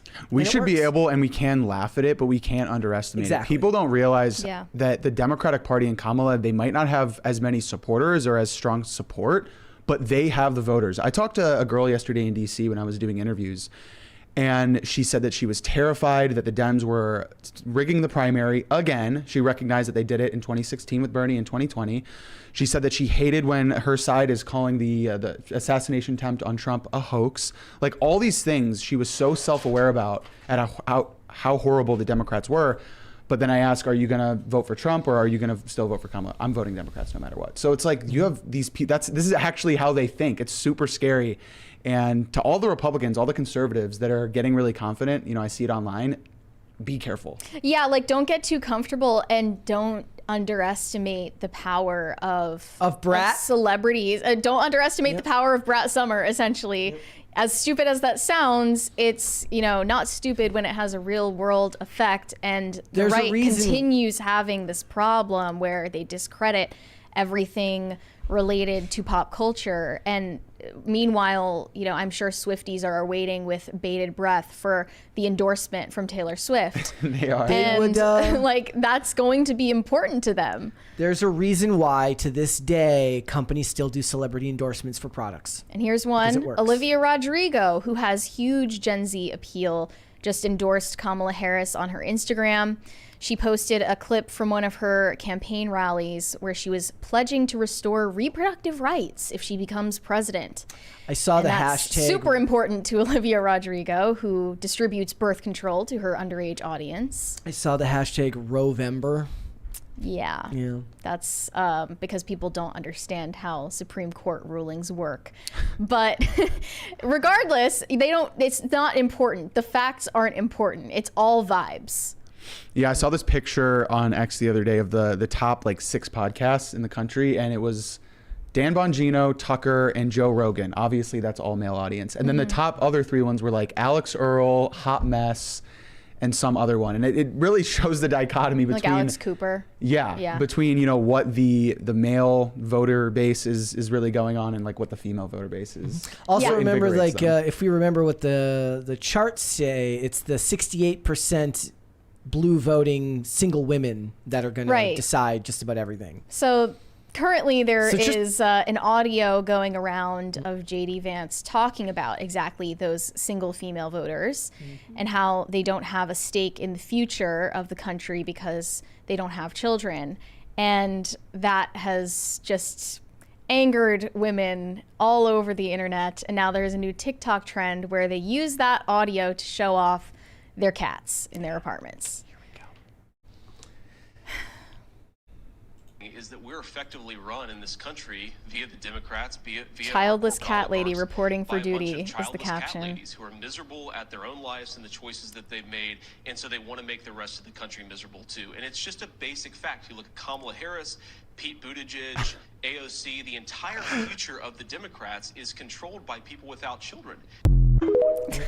It's so true. So that's going viral right now. And a lot of women who were never going to vote for Trump in the first place are saying, well, I'm definitely not voting for Trump now. Yeah, but the demographic you just pissed off are the ones that are all on TikTok and Instagram and are going to make videos about this that are Your going to go viral. entire For You page is just like Kamala memes right now. Which, by the way, this whole trend totally vindicates JD Vance. He was saying that women get vindictive and they want to get revenge, and like it's proving their point. They're now posting these videos to piss off JD Vance. But he shouldn't have said it. That's what he shouldn't have done.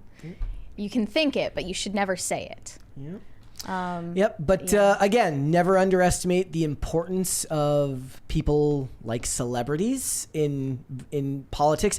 Perhaps more now than ever, though you could say that this has always been true in Hollywood. There's a great series of videos from Razorfist called "Hollywood Was Always Red." Talking about communism in Hollywood, but you know, artists are emotional people, and emotional people vote a certain way, as we know. It's funny because the media was so taken by surprise when Trump won in 2016, and they didn't understand that 4chan culture. Like, they didn't understand what meme magic meant. They didn't understand any of these things that Trump supporters were talking about online. And now the tables have turned. Because we're kind of in a similar situation. Trump is running against a woman, but this time she's the one who has the meme magic on her side, and it's TikTok that the media doesn't understand, and it's TikTok that specifically right-wingers don't understand. And way less baggage than Hillary. True. Yeah. And way she has less. Yeah, a far less known public record. I mean, Hillary's was so obvious to everyone that you couldn't really even deny it. My dislike for Kamala isn't just for her, it's for career politicians in general, right, and her political record. But I had to look into that. If you're not looking for her bad decisions, you're not going to find it. Yeah, otherwise you're just going to see a bunch of coconut memes. Yes, like, and even as I told Mary, I was like, look, her laugh annoys me. I admit, I was once told in school you should never dislike someone for their laugh. It's the most natural thing about them. Well, I can't get past it. If anything I've learned, after getting out of public school system is you can judge a book by its cover, and you're like right 90% of the time. Yeah. So it's this race is not over, and if you're celebrating beforehand, just remember that's what the Dems did in 2016. So you're gonna have to go out and find your new Logan Pauls because the kid rocks. And as much as I love the Hulk Hogan thing, look, I loved it. It's not gonna win you an election, and you're gonna need to do something else. Like, okay, other than Logan Paul or Jake Paul, can you think of any other influencers of that ilk that should have been platformed at the RNC or should be before the election on the Trump campaign side? I don't know. Like, who would you I can't think of any other examples right now who would be willing to do it. I mean, the UFC is his biggest friend. Was Dana White there? Because Dana White was there. Yeah. And also UFC is huge here. Yeah. It's absolutely huge here. So perhaps that is if we're talking about best like path forward. Appealing to young voters on If the he had right. one of those fighters, I think that would have done it. I mean, you know what I think he's do? Twitch reinstated his account. He needs to just go play Elden Ring on Twitch live and take questions from kids. He needs to go on Kai Cenat's Twitch channel. He needs to go on He needs to go on and like answer the questions of the youths. Yeah. What about Elon Musk? Do you think Elon Musk would have done it if Trump asked? He's already. People have Elon derangement syndrome too. Yep. Yeah, that's just double derangement. Like if he started like a weekly Twitch stream, the numbers would be astronomical and would endear him to a completely different part of the culture. Everyone on the inside of his campaign is too out of touch to know that. And honestly, if he was there and he was bad at it, would be even better. Like, it's like it gives dad energy. Like if he can still be charismatic Trump while also being bad at video games. And shows progress from when he started to the end of the campaign. He should make TikToks with his granddaughter. Well, people didn't give Trump credit for his YouTube video that he just put out with Bryson DeChambeau. I think that was a big culture. Did you not see this either? No. So Bryson DeChambeau is one of the best pro golfers in the entire world. He has like a crazy drive, and he just put out like a 40-minute long YouTube video with Donald Trump. They played a round of 18, trying to break 50. And that went pretty viral. And so I think we have to lean into stuff like that. That is our Brat stuff, and I do think that's going to get a lot of young men and even the girls. idea here is he needs like middle class. He needs like suburban women, right? He needs. But that was a cool video, and all the comments. I think there were a lot of women that said this is cool. Trump's actually athletic. He's actually really good at golf, and he can keep up with a pro golfer. He was super charismatic. Like that's how we respond to the Brat memes. He needs to. He needs to go on Rachel Ray. Or The View. He needs to go on The View and win them over. I think he would vibe with Whoopi. That could work. He probably did back in the day. They probably got along. Yeah. Right? He got along. I feel he used to go on The View, didn't he? Also, if he loses, I want him to bring back The Apprentice. That's what I want. Yeah, that would be amazing. He should just do that. He should host on YouTube too. Yeah, Yeah. I agree. All right. All right, let's read some super chats. Not That John Stewart said, "Hi, just woke up, donating and then going to the beginning of the show. Happy Friday." You're not with us right now, but thank you. You're probably an hour before us. We're like 3/4 of the way to a second crisis party, guys. Let's go. Corey Anderson said, "What is she going to do with that zucchini?" I don't want to know. I didn't even think about that, but thank you. Shane H. Wilder said, "The first cringe is giving Stepford wives." I think it's just giving, Karens with too much time on their hands. Those are the women Trump needs to win over, unfortunately. Yeah. But how? I have no idea. Make a pickleball video? I don't know. Like, shows him being really good at golf and then getting schooled in pickleball. Yeah. Yeah. Pat the Plumber said, "This is hilarious, not cringe, LOL." I don't know which cringe you're referring to. I think he's referring to the yelling video. Yeah. Let's do one more. Corey Anderson said, "Today is Barley's 4th birthday. Happy birthday, to Barley." All right, let's hold off on the rest. Let's come back after that. Time to talk about Mattel. Last year, we talked about Mattel launching their very first Down syndrome Barbie, and they have now doubled down on their efforts to make diverse, equitable, and inclusive dolls with 2 new Barbies. One of them is Blind Barbie, and the other one is the first Black Barbie doll with Down syndrome. Yes. That's a twofer right there. Because they already did Down syndrome Barbie last year. Right. So you've got to add another oppression point to the Down syndrome Barbie. The beautiful marketing of this is every year they can add one. Next year can be Pacific Islander. It's a never-ending smorgasbord of diversity that you could draw on. There they are. They developed both of these in partnership with nonprofit organizations. The National Down Syndrome Society partnered with them, as well as the American Foundation for the Blind. And they listed some of the key attributes that they added to make these dolls very accurate to reality. So on the Blind Barbie, they added a white and red cane with stylish and functional sunglasses. What if it breaks down like the actual canes that they use? That'd be... Yeah, they need to make it realistic, pay attention to detail. They noted that some blind or low vision individuals are sensitive to light, so the lens provides additional eye protection. They also added elbow articulation to the Blind Barbie doll so that she can comfortably use her cane. And they added textured fabrics to her clothing for blind girls who, they want to play with the clothes. They can feel the difference between the different outfits. They also put the word Barbie in Braille on the packaging for the Blind Barbie, and they designed her with an eye gaze facing slightly up and out to accurately reflect the sometimes distinct eye gaze of a blind individual. Okay. The president of the American Foundation for the Blind said it was an honor to collaborate with Barbie by increasing representation and promoting awareness about the experiences of blind individuals. Our shared goal is to inspire boundless opportunities for everyone, ultimately leading to a world of greater accessibility and inclusion.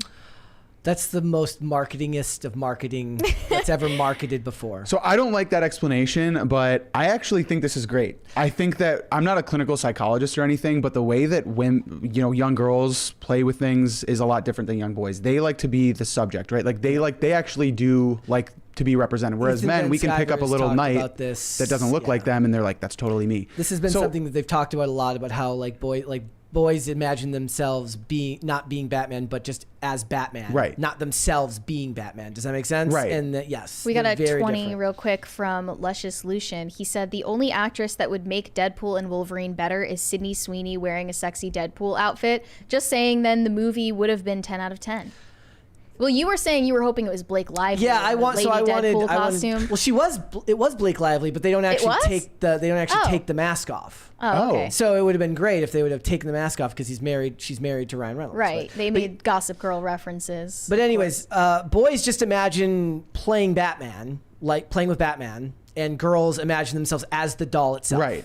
Very okay, different. I don't see why Barbie not being blind in the first place would prevent a blind girl from identifying with her. It's like they're saying that the only thing that matters about you is the fact that I don't think it is. And I think this is different, that, you know, when I'll make the analogy to like the movies where they make some character that used to be white black. Like they're making an original doll. It's not like they're taking something that was once this Barbie and now they're changing it. They're making a specific product for that specific group. And if it doesn't make a product, then great. But they want to give people this option. I don't see it as that bad. Like I really don't. We got another 20 from the Manic Mustache. He said, late as always and apropos to Barbie's heavy in the chromosomes, intrusive thought of the day, the reason you don't want to hook up with, okay, I don't know if I can say this. Yeah. I'm not going to say that, but thanks for your super chat. Thank you. That's not appropriate for YouTube. This is one of those things where the joke is just so there. It's so easy to make, but slow hanging fruit. But on its face, I'm just like, look, it's a for-profit entity. One of the ways that for-profit entities attempt to increase their market share is by doing things that they claim are for the great, to improve the world. If some kids who suffer from these conditions, if someone's blind and buys blind Barbie and buys into all of the features that they've added to it, then I guess that's fine. It's easy to make jokes about it, but it's no skin off my back to see this stuff made. I don't consider it pandering, because nobody's buying that to be like, hey guys, look, I bought the blind Barbie. No, the blind girl's gonna get it. No, I think it's sinister because of exactly what you said. They're a for-profit entity using this as a way to virtue signal, and who they're trying to appeal to the most, who's gonna buy this, is the parents, obviously, of children with disabilities, who are going to feel good about themselves that they gave their that they gave their child this toy. Sorry, hold please. That has scared the crap out of me like 4 times. They're marketing to the mothers of the children. Right, exactly. And the mothers, for the mothers, the identity of being a mom of a disabled child is more important to them than the child's identity as being disabled. You don't need to emphasize to a child what is wrong with them. They can just be normal and play with normal toys, and everyone can treat them like a normal kid. I don't think there's anything wrong with that. I don't buy that. But they're not a normal kid. They're blind. And I'm not one of those people that's like, okay, well, you have to lean into it. But again, we're talking about leaning into it. But we're talking about young kids. We're talking about 3 to 5. I don't think the only people that are buying the blind Barbie dolls are the parents of blind kids. And I don't think that the parent is getting it to be like, oh, I'm a good parent. I don't think so. Okay, if they put out a trans Barbie doll, don't you think that would be appealing to the parents of trans children? I do believe that they're doing use it as an identity. So I guess when does it not become pandering? Because again, it is a company. Like, am I pandering to people that like chocolate chip cookies if I'm a bakery? Like, is that pandering? Well, no one buys a chocolate chip cookie to identify as a chocolate chip cookie. But you're saying that they're using this as a way to represent them in media. But the implication is that there are no parents out there that are buying this as a genuine, just I like the doll and I want my kid to have it. That doesn't exist. Okay, I don't know why the opinion of the parent matters when the child didn't ask for it. I don't think any child with a disability out there was thinking like, when are they going to make a blind Barbie who's just like me? No one was thinking that. Maybe. This was purely for virtue signaling.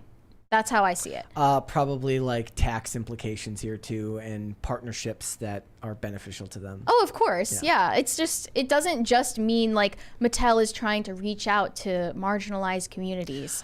That's not what this is. I'm just so in a capitalistic sense, I just see this as smart marketing and business to them. So right. it doesn't bother me. I do agree with her that I think a lot of the moms are doing so because they see it as a extremely virtuous act. But that's the culture that we've cultivated here in this country, to do that with a lot of things. And for many groups, look, being deaf is considered its own community, its own identity to it. There is identity behind it. So do I really care if a corporation, leeches off that to make some money? No, that doesn't really bother me. That's a corporation doing corporation things.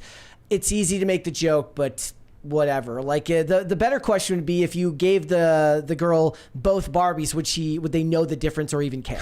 That's the thing I'm saying. They don't know the difference and they don't care. It's all adults projecting onto the children that they have this need to be represented. And it's the same phenomenon that we saw when the race-swapped Little Mermaid came out, and all of these parents were filming TikToks of their children reacting to the trailer or like reacting to all of these pictures of the new Little Mermaid. And they're like, finally, my little black girl can identify with Ariel. When she never had a problem with identifying with this princess who didn't look like her. That was never a thing. I acknowledge Little that girls who don't have red hair never had a problem identifying with Ariel. That was never a thing. It's all adults projecting onto children that they have all of these But needs. they have given Barbies different careers and identities as a matter of the business model. So it makes more sense here than it does in the movies, because they've done this with all sorts of things. Like you said, over the years, there have been dolls and toys that have different careers or different, just by virtue of being able to give them different outfits and stuff, right? We talked about that last year. So it probably makes more sense in this business model than anything else. Well, Barbie was always now the real propaganda. the real pandering would be like going and making disabled GI Joes for boys. Like, okay, if the principle applies across the board, then you should, right? Yeah. Right? Like that would make sense. No, in the business model, it's whatever whatever little you think will sell. boys who are wheelchair bound It's not who about don't identify with GI Joe because I'm not talking about principles. I'm talking about business acumen here. Right. So that for wouldn't make any money. No one would buy that. It wouldn't matter. But And I agree with, like, there definitely are those parents. All I'm saying is there is definitely a lot of, I think, of parents that buy those without thinking about any of the agenda, without the agenda at all. That does exist. Yeah, I agree. It's not all of the parents, but I just can't look at a huge corporation doing something like this and think they did it out of the kindness of their hearts. No. It's obviously not. It's not that. And I don't even think it's doing any good for any of the disabled children out there who want to play with these dolls. Like, that's... I'm cynical about a lot. I just am not about this for some reason. I think that there is good intentions behind it. I also wanted to could be mention wrong. with the Down syndrome Barbie, they put her in this outfit. You can see there is a symbol with 3 arrows in some of the hearts on her dress that are supposed to represent the 3rd chromosome that exists in individuals with Down syndrome. the AP video? This one? Oh, this is actually the first Down syndrome Barbie that we talked about last year. Mine isn't cynicism. Mine is just pragmatism. It's just a market to fill and something to sell. If you're looking to corporations to make good moral decisions, you've entered the wrong... You're in a circle of hell if that's what you're expecting, right? All I expect a corporation to do is to look for a market to fill and fill it. And in this case, the market they're filling is that there are mothers who will, because that's who they're marketing to. They're marketing to mothers. There are mothers who will buy this for their kids. The kid may like it. The kid may not. Did it make them any money? If it did, then they did their job. We got a 20 from Jeremy Jackson. He said, can't you just give the blind girl a regular one and tell her it's the blind one? I think Canadian workshop teacher Barbie would sell better. I think the point was that she has the little, what do you just give her like a toothpick and you put it in the Barbie's hand and you say, this is blind Barbie? I don't think that's... There's no difference. It's literally all pandering to adults. It has nothing to do with giving kids what they want, in my opinion. It's not like I think this is some kind of evil thing. So where does they draw the line? So in the chat, somebody mentioned that because I kept mentioning careers. There's Barbies of different races. There's Barbies with different careers, all that look different in what way? When does it stop? Is that when you stop when you reach physical handicaps? Or I guess not even just physical handicaps, but mental handicaps as well. Is that where they draw the line? Making an astronaut Barbie is not the same thing as making wheelchair Barbie. Wheelchair Barbie is representing an immutable characteristic. Making Barbie into the president or an astronaut or a teacher or a nurse is something that someone does. That's more meaningful to give to children, give them aspirational goals, than representing them for their immutable characteristics. Well, then the lie would be that they're doing it for some type of beneficial reason rather than just make money, which is what they're supposed to do. You also sent me this article Gen Z collectors are clamoring for popular emotional support dolls. This one I can dunk on. This is insane. So Gen Z fans are buying 3-inch tall Sunny Angel minifigures, and some of them are connecting it onto their phone cases. Oh, I've seen these. A couple of people I've seen these too. my work have these on their desks. Yeah, some people are like putting them as their profile picture on Twitter or whatever. But these are your emotional support dolls. We were talking about this after the Barbie movie came out, that increasingly adult women were buying Barbie dolls and dressing them up and bringing them to work. And they called them emotional support dolls because people are acting like children for their entire lives and bringing toys to their corporate jobs. Well, I mean, is that any worse than bringing your parents to your job interview for your corporate job? I ask you. It's a little less cringy, but It's like that one still Ryan pretty bad. Gosling doll movie, Lars and the Real Girl. Yeah. Yeah, It's exactly. just the new version of that. Hopefully not sexual in nature, though. All right. I'm sure people will leave comments below about what they think about the Barbie. Yeah, let the us Barbie know segment. So. if you guys are gonna buy the blind Barbie doll. Let's read the rest of our super chats. Pat the Plumber said, Aldo over here not knowing stuff is proving our point that you're not a normie, Bert. No offense, Aldo. About so they're what? saying you're a normie and that you're an abnormie. In relation to what? I don't even know what they're talking about. I see one that's agreeing with me. the fact that you didn't know about watermelons, for instance. Oh, the watermelon. Yeah. Depends on how much time you've wasted on Twitter in your life. We have to talk about this stuff. We don't have a choice. Shane H. Wilder said, the Alex Jones parrot and I shall sail the high seas. I disavow officially. I disavow your actions. He also said, as PCC attorney meme general, we cannot let them win the meme wars with inferior memes. Ship posters assemble. Theirs aren't even memes. It's TikTok videos and stuff like that. It's Yeah, like the we're talking actual memetics. medium has changed. We're talking memetics in a broad sense. Like Yeah. Trump's, the Trump memes were actual picture memes, whereas now or it's- green texts. Or now it's become about annoying videos. Right. So the actual medium of what that looks like has changed, and a lot of people are showing that they didn't keep up. Red Snow said, how much do I got a super chat to get a Space King review? I have I don't, no idea. I don't even know what that is. No one has explained it. Or if you did, I forgot. Red Snow also said, Macho Man voice, you guys are the cream of the crop. Oh yeah, Oh, okay. cream of the crop. Yeah. I didn't get that reference either. Marcos said, you gotta play dirty. Place fart noises on clips of Kamala's cackling. That's another thing. Trump called her, what did he call her? Lion Kamala. Lion Kamala? Cacklin Kamala is way better. Like, are you even trying with these nicknames, bro? Like, he's just coasting. Come up with something good. They used to be so much better. Yeah, Not his best work. Lion Kamala. I think he already used that one on Ted Cruz. Lion Ted. Yeah. You know, at least make it an alliterative nickname. Omega Red fan said fried zucchini with ranch. Happy Friday. That sounds good. disgusting. No, it's You good. said that sounds good. At the same time, that sounds horrible. That sounds great. You eat Sheetz tacos and you're trying to tell me that Yes, I am. something is gross. Yes, I am. You Yeah, will but I acknowledge that the Sheetz tacos aren't good. So wham, bam, uno, okay, reverse. Whatever. I like fried pickles too.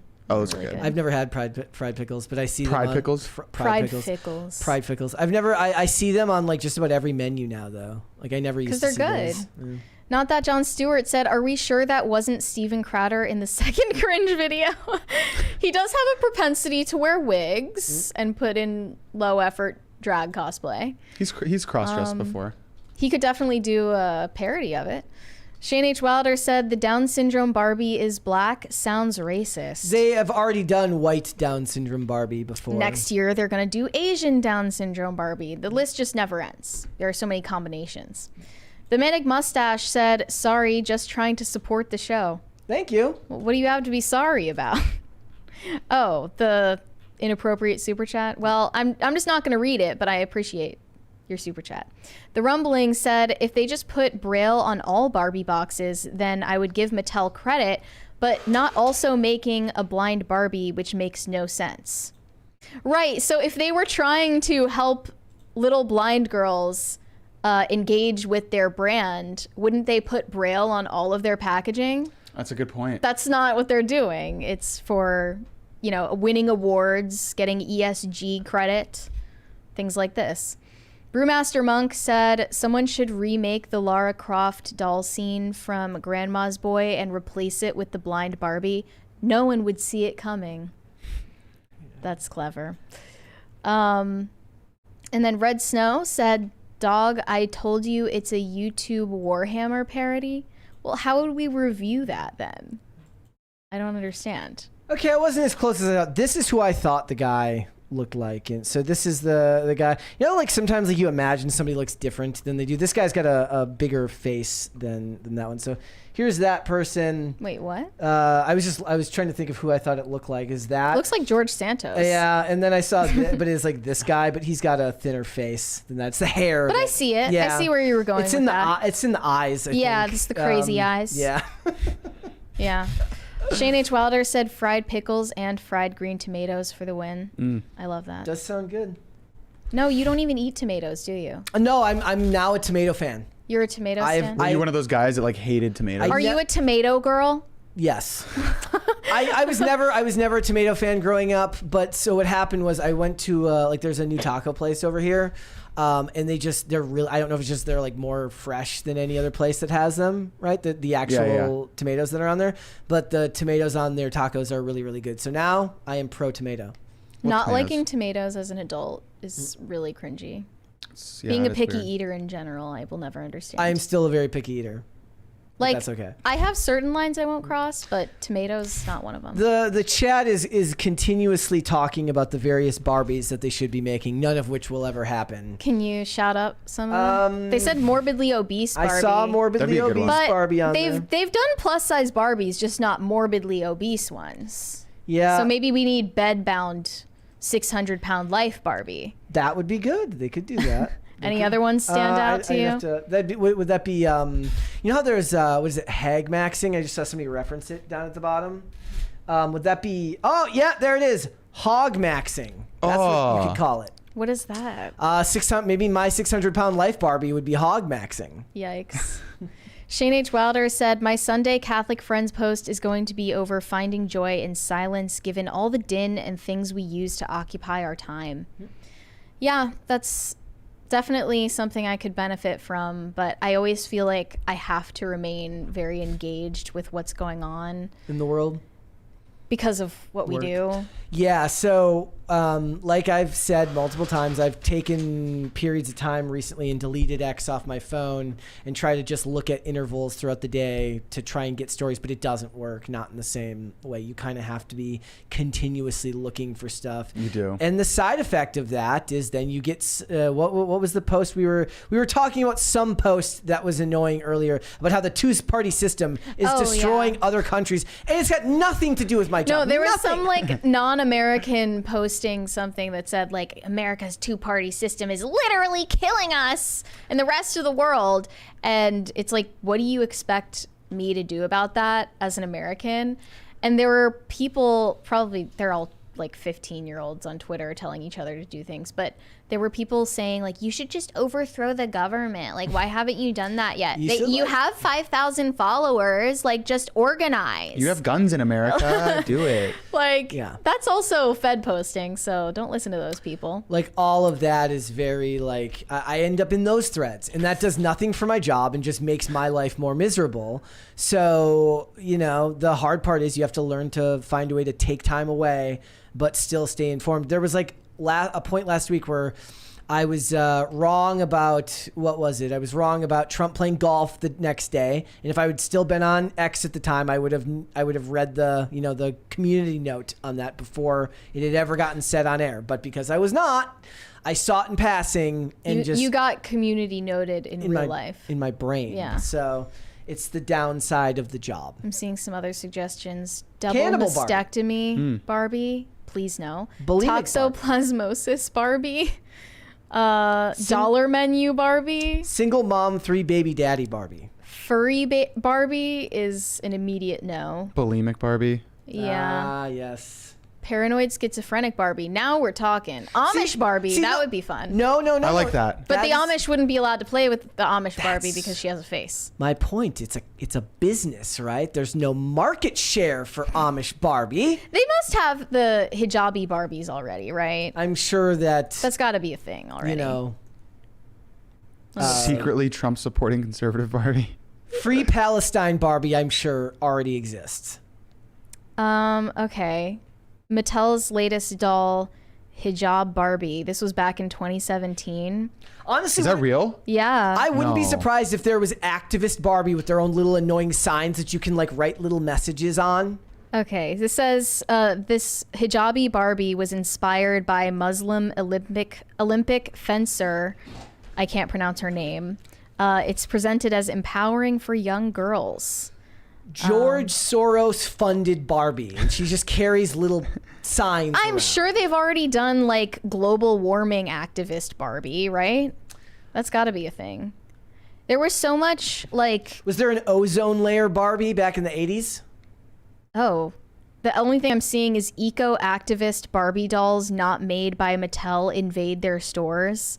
I guess there were like PETA activists replacing the Barbies on the shelves with their own things. Oh my God, some of these are just horrible. I can't even read them out loud.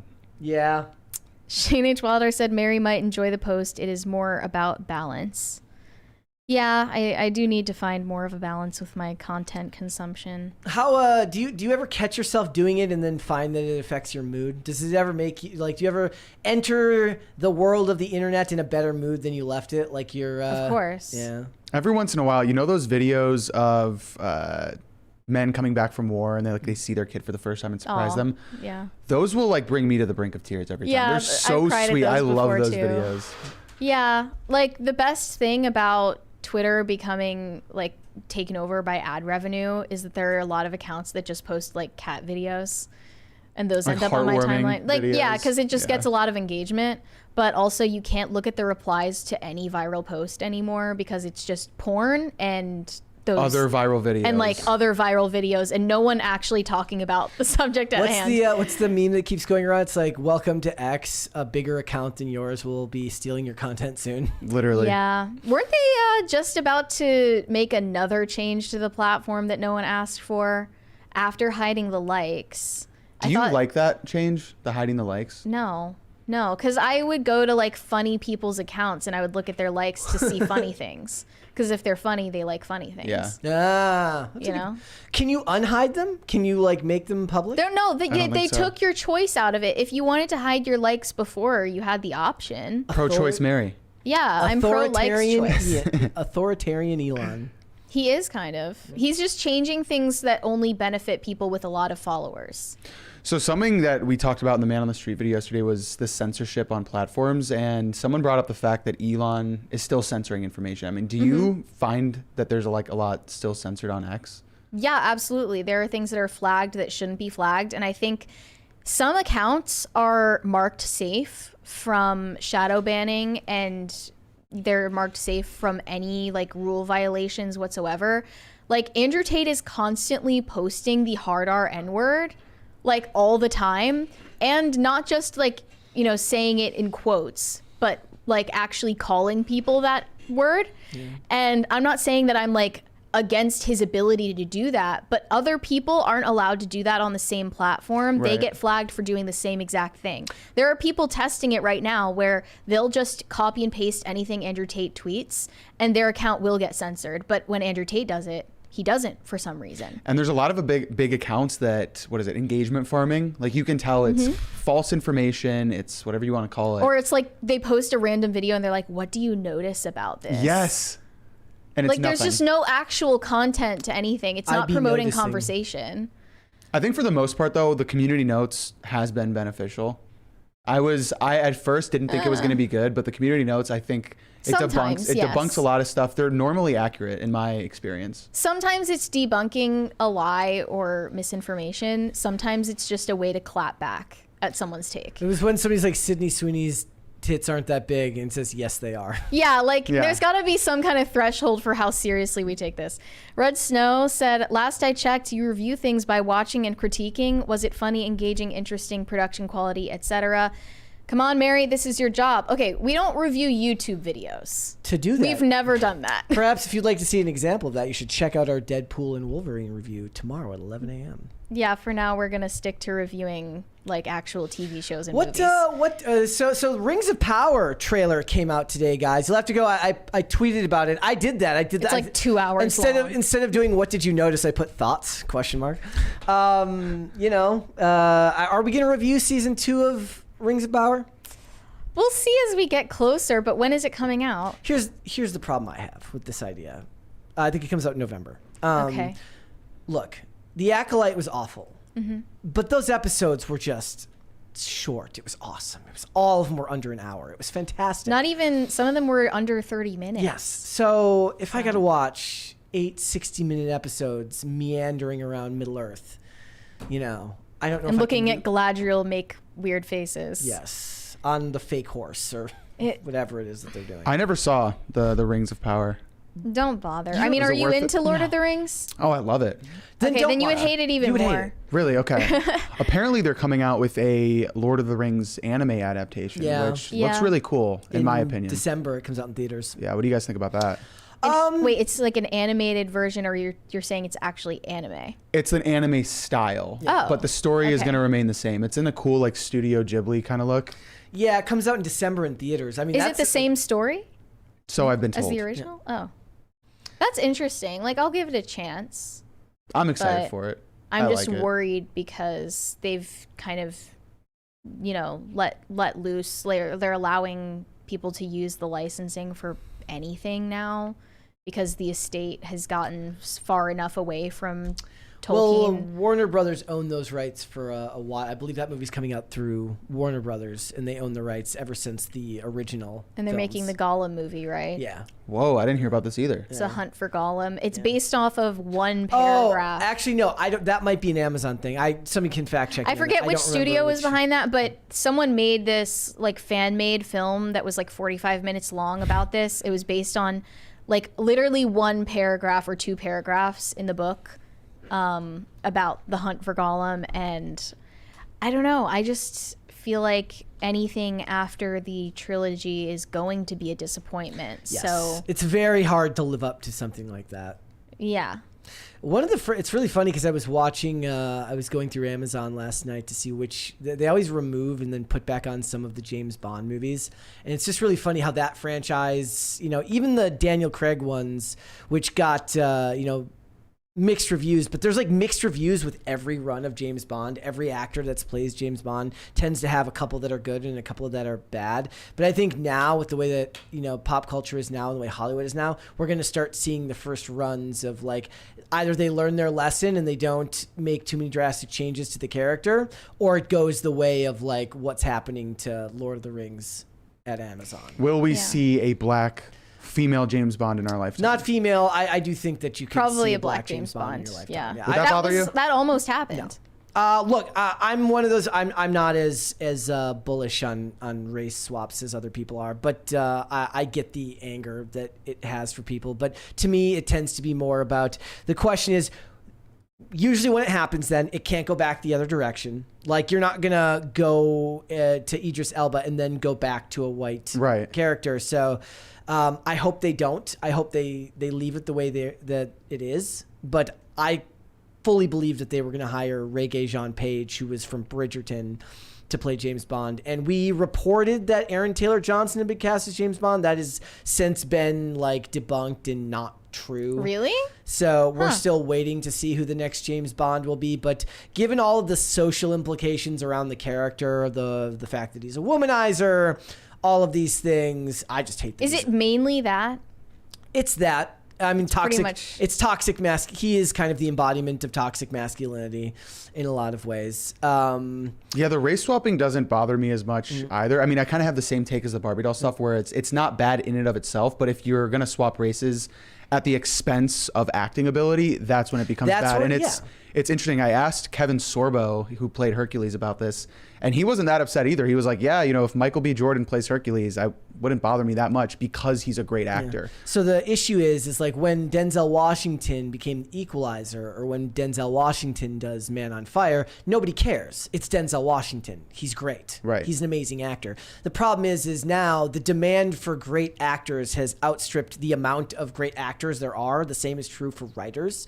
So a lot of times, if you're going to do the race swap, you better be casting the best actor possible in that role. You can't just get not even necessarily best actor. He has to be a name. He has to be somebody that everyone has heard of. But also, it doesn't work in certain circumstances. You talk about Denzel. Some people are upset that he's playing, I think, a Roman emperor in the next one. In a fictional story, but yes, of a fictionalized telling of the Roman Empire. Yeah, and it's like, I think it doesn't really mean he's a good actor, but I think you should try to keep stuff historically accurate. Yeah. Another from Shane H. Wilder. I worry that Bond could go the way of Doctor Who. Oh, I don't think it'll go that far. Look, TV is very different than movies. The time and money investment to make a movie and then expect a box office return usually limits the amount of insanity that they will put in there. If that does happen, then you can kiss any chance at future profits goodbye. But I don't think... Look, they already did a lot to humanize Bond with the Daniel Craig ones, right? He's a man in love now. He's not just a cool secret agent who has sex with a lot of women. And that's even that, kind of a lot surrender, of people, yes, right, to the spirit of the times. But in 2006, when Casino Royale came out, and he falls in love with Vesper, like a lot of people saw, because a lot of people saw that as awesome, because the fate of Vesper informs his character going forward and gives you an insight and gives you a glimpse into this hardened, much more cynical and dark character that they were going with, right? Like the Daniel Craig James Bond is vastly different than, say, Pierce Brosnan's run was as Bond, certainly by the end of it. There are elements of seriousness to the Brosnan Bond, but there are silly elements in the later films as well. I think GoldenEye, being the best of his productions, still has, certain elements to that. But there's a much more serious take to it with Daniel Craig that at least informs a more serious story like that. I would rather see them go the other direction and go back to womanizing silly Bond. Like, I rewatched Die Another Day, which is an objectively awful movie. It's an objectively awful movie. It's still 1,000 times better than what you get today. Though it is funny when Halle Berry does the slow walk out of the water and then shakes her hair and there's no hair there because she's got short hair. So you're like, why did they even bother to do that? Like a wet dog. Yeah. Well, the point is that's a play on a previous Bond character, and when she does it, she's just got short hair. I'm like, they couldn't have just had her grow her hair out for it. Yeah. She refused. I would like to see them keep James Bond the way that it is, but I think that inevitably one of two things happens. Either Hollywood learns its lesson and finds its ability to put wokeness into other things, or they go the complete opposite direction. It just gets worse. I think right now we're seeing a bit of a pushback to the point where you're seeing less of it in the big budget movies. You see it in television. They get their rocks off by showing it in My Lady Jane. Right. They do My Lady Jane, and they just... They make King Edward disabled, black, and gay. In a television series because it's alt history and it's Amazon TV. But when it comes to those big budget movies, the need for return on investment is still at least somewhat there. Really? Do you believe that? Because I think that they can just waste a ton of money to push an agenda. I think that why it's coming is because the writers are tired of it. You recently saw one of these old Disney animators who was responsible for some of the best, most iconic Disney movies. Exactly, yeah, and he pushed back against this. He was like, we can be inclusive, but not at the expense of the story. That doesn't matter because it's not the writers who decide what makes it to screen. No, it's not. Yeah. But I wonder if the pushback of the general public is really what's driving the change, or if it is the pushback coming from the writers' room. Because I don't think the pushback from the general public, the executives really care about. No, here's the thing. I could be wrong. They could those writers are the talented ones that cost more. They don't need them. They and can the ones hire who've been working for much longer than the young writers. The young writers who are going to inherit all of the future projects we're going to see are the worst of the worst in that regard. They're the ones that just follow orders. The example that I much. want to give to people when we talk about inclusive casting is like people still show out for Fast and the Furious movies. We're on like Fast and the Furious number 10, which was a naturally diverse film, multiple races, men, women, all different ethnicities. Here's the thing though. When they started announcing a Fast and the Furious girl boss movie, everyone said that is the stupidest idea you could ever happened have. to that? It never came forward, and maybe they still end up making it, but they will learn swiftly that nobody's going to show up for that. Who would pick that up? It's I'm sure it'll happen at some point. As for the race swap thing, I think James Bond should be white. I think so. I agree. I think that if they race swapped James Bond and chose a really competent actor, the pushback will be less noticeable. It matters who they cast. You got to admit they're only casting, an Idris Elba because they've been planning to race swap this character for a long time, and it's not really about Idris Elba. That one wouldn't work anymore because he's become whoever else that they've been pitching. He has what I been mean? so connected to that idea for so It'd long. be like a Michael B. Jordan type. Yes. It's still kind of irrelevant who it is. They have been wanting to do that for a long time. They need to scratch the itch. So the question is, who would be a good next white James Bond? I don't think Aaron Taylor Johnson is a horrible choice. So if they went back on that, that's not true. That never got announced. That never got confirmed. I have seen other things since then that say that is not true. Okay. But I think he is a good choice. He wouldn't have been bad. No, I think he's a good choice. I say they go the Army opposite. Hammer. Uno reverse American James Bond and cast Glenn Powell. And Sydney Sweeney is the Bond girl. I don't know how I feel about that. No, Glenn Powell, Jason Bourne. Yes. Oh, that's. He's too silly, isn't he? He's like he's not Matt. He's definitely not Matt Damon. He wouldn't be able to smile throughout the whole movie. So where's that award-winning smile? Yeah, I feel like he's too much of a pretty boy. Like Elijah Craig is a good-looking guy, but he's got like that stern look. Like there needs to be an element of kind of harshness to the James Bond character. Now I want to know who the hell for the next Jason Bourne, right? Like that's one. They'll never leave that franchise alone. Eventually they had Jeremy Renner play Jason Bourne in one movie. So who do you get other than Matt Damon and Jeremy Renner?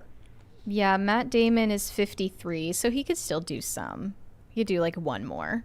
Right? Somebody said the Dune actor. I don't want Timothée Chalamet's like stick figure as anywhere Jason near. Bourne? Who is he going to threaten? Yeah, like when Timothée Chalamet turns in a circle, he disappears like a quarter. He's that thin. Like, yeah, all of the younger actors that they're promoting right now are the pretty boy type. He wasn't okay. Jeremy Renner wasn't Jason Bourne, but he was in a Jason Bourne like reboot, right? Am I right? Who? He played like another person in a Jason Bourne movie, Jeremy Renner. Oh, mm-hmm. I don't know. I'm just thinking of like all of the Paul Mescal, Jacob Elordi, Timothée Chalamet. I mean, that's really all you've got, right? Is like this. Who else is there? This new age of actors are all kind of. But Aaron Taylor Johnson is one that's. He'd be good. He's already kind of played the role in Kick-Ass. Kick-Ass. Where he's. Yep. Love it. And he's another one of those ones who he does look like he's jacked up on steroids these days. So let's have him thin out just a tiny bit, and he's perfect for it. Have you guys heard about this guy's love life? I just found out that he's dating like a woman that's like 30 years older than him. Yep.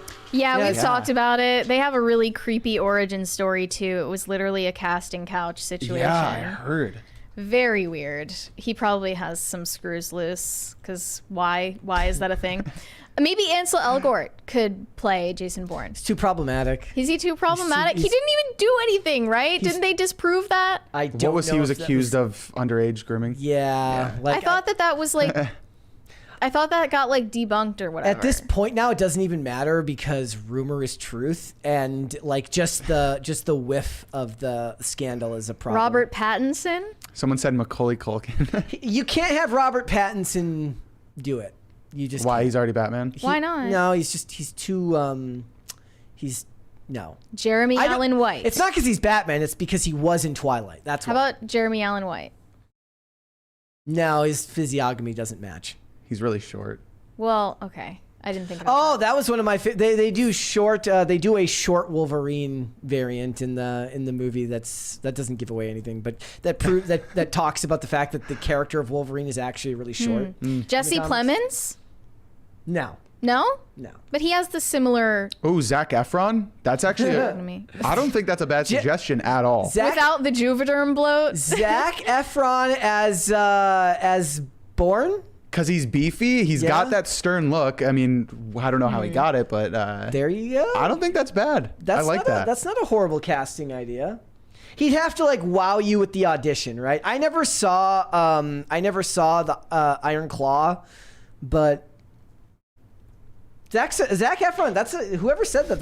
That's a good one. Yeah. Also, everyone should be very glad that The Rock is not British, because he would end up being Bond. Oh, that doesn't make any sense. Shia LaBeouf. I like that one too. Rhaegar Targaryen said James Bond needs to go away for a generation. That's not going to happen, though. No, realistically, the franchise they're too money hungry. That's not going to happen. Yeah, I need to go and rewatch the last. I only made it through half, I think, of the last Bond movie with Daniel Craig, and I need to finish it. It was good. So was it good? I remember somebody saying it was like almost 2.5 hours, and I think I checked out after like the first hour. I was like, I can't do this. All right. Somebody says Matthew McConaughey. He's it's too old. See, now Matthew McConaughey could play a great Bond or Bourne villain. Yeah, that would work. He's got great villain voice, right? Someone said Daniel Radcliffe. How would that work? Too short. He's very short. He's too short. He's Yeah. he's like just a little bit taller than me. Yeah. He doesn't work. All right. Plus, again, he can't be both Harry Potter and. It's like, what? Do you guys have no culture over there? Like, come on. All right. Before we go, guys, would you hit the like button on this video and subscribe to this channel if you have not done so already? We didn't get the third crisis party, so don't make me do the NPR outro. Guys, we're $27 away from our third crisis party right now. Criminies, guys. Heavolter75 said episode 666 next Friday. Get the holy water ready, Mary. You got it ready? I have it ready. Yes, I thought about maybe like we just skip to 667 and Why? then gaslight everybody and say we did it. Yeah, let's say we did it. That's what they do at hotels a lot. Like with 13. They skip the number. Yeah. Like there's a 666. But it's supposed to be in Vegas 13, casinos, they actually don't have an entire floor. I think it's like 13 or something is an unlucky number in Chinese culture, and a lot of them gamble, so they don't have that floor in a lot of Vegas casinos. All right, my friend, let everybody know where they can find you. Yeah, Instagram and X are where I'm most active, and I have a unique name, so it's just my name. No additions there, just Aldo Buttazzoni. Always doing man on the street videos. Got a couple coming out that I filmed here in DC in a couple weeks, so you guys can catch that at PragerU and on our website. All right. Somebody said Channing Tatum. He could maybe play. Ooh, Danny DeVito. Oh, you know who might end up doing it? After the Terminalist, they might get Chris Pratt to do it, because Chris Pratt can do serious stuff if he needs to, and everybody loves Chris Pratt. Alan Richardson as Jason Oh, yeah. Yeah. They would probably get Alan Richardson to do it. He just boulder over. As annoying as he is, Matt Damon isn't any better. He gets to be both Reacher and yeah. Yep. Mary, let All everybody know they can find you. You guys can send me validation on Instagram at Mary Archived, or you can send me hate on X. That is also Mary Archived. Awesome. Guys, if you would like to follow me, I am on Instagram and on Twix at Brat Dasovic on both of those platforms. This show is here 5 days a week, guys, Monday through Friday, 3 p.m. Eastern Standard Time. That is noon Pacific. We are on Amazon Music, Apple Podcasts, Pandora, and Spotify if you would prefer to listen rather than watch this show. And if you want to follow the show on social media, we are on Twix at popculture_show, Facebook, and not TikTok because we were banned on TikTok, at Pop Culture Crisis, and on Instagram at Pop Culture Crisis Pod. Mary, there's a couple more there. Shane H. Wilder said, bring up the Olympic opening ceremonies for episode 666. That's a good idea. I saw some things about that. That video about the 1992 Olympics where the guy shoots the arrow to light the flame. That was we used to be a country. You know that was fake? Was it? It had to be, right? Like he shot it over and it was timed, and it fooled everyone. When I saw it, I was like, well, you can't take any chances, right? Exactly. Here's the problem. deep down, I want to believe it was real. So and people were innocent back then. Yes, like, you know, like it's just, you can't leave it to chance. Yeah. You just can't. So, damn, And that ruined my day. Stefan I mean, it Buttle- was still technically an impressive shot, is what Yeah. they said. They had to get it right over. And Stefan Buttle just said party. I don't know if we're going to make it to a party, guys. Pat the Plumber said Alex Pettifer. Is that how you say it? Pettifer for Bond? People were also commenting Austin Butler No. for Jason Bourne. No. I don't like that idea. Like, Alan Richardson is the only one that seems like the most notable. The Zac Efron was inspired casting. I like that one. And we got another from High Voltage 75. Mary, just curious. If Ryan Reynolds wasn't Deadpool, would you still have hated it? Well, I can't imagine another universe where Deadpool is played by somebody else, but I can tell you the answer. She would have My- hated it either way.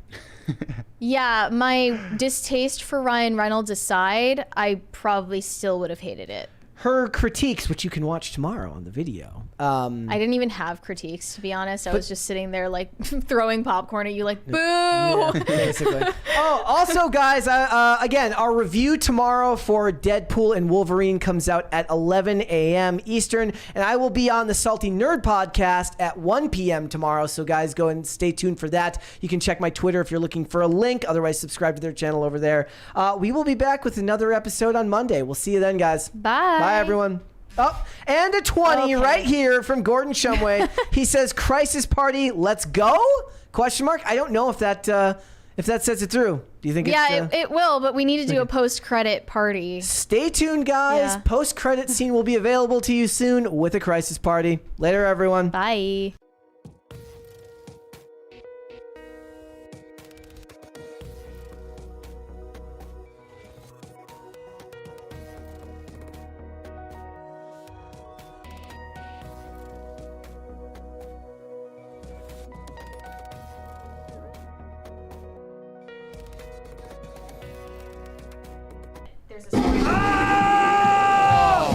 Scared him.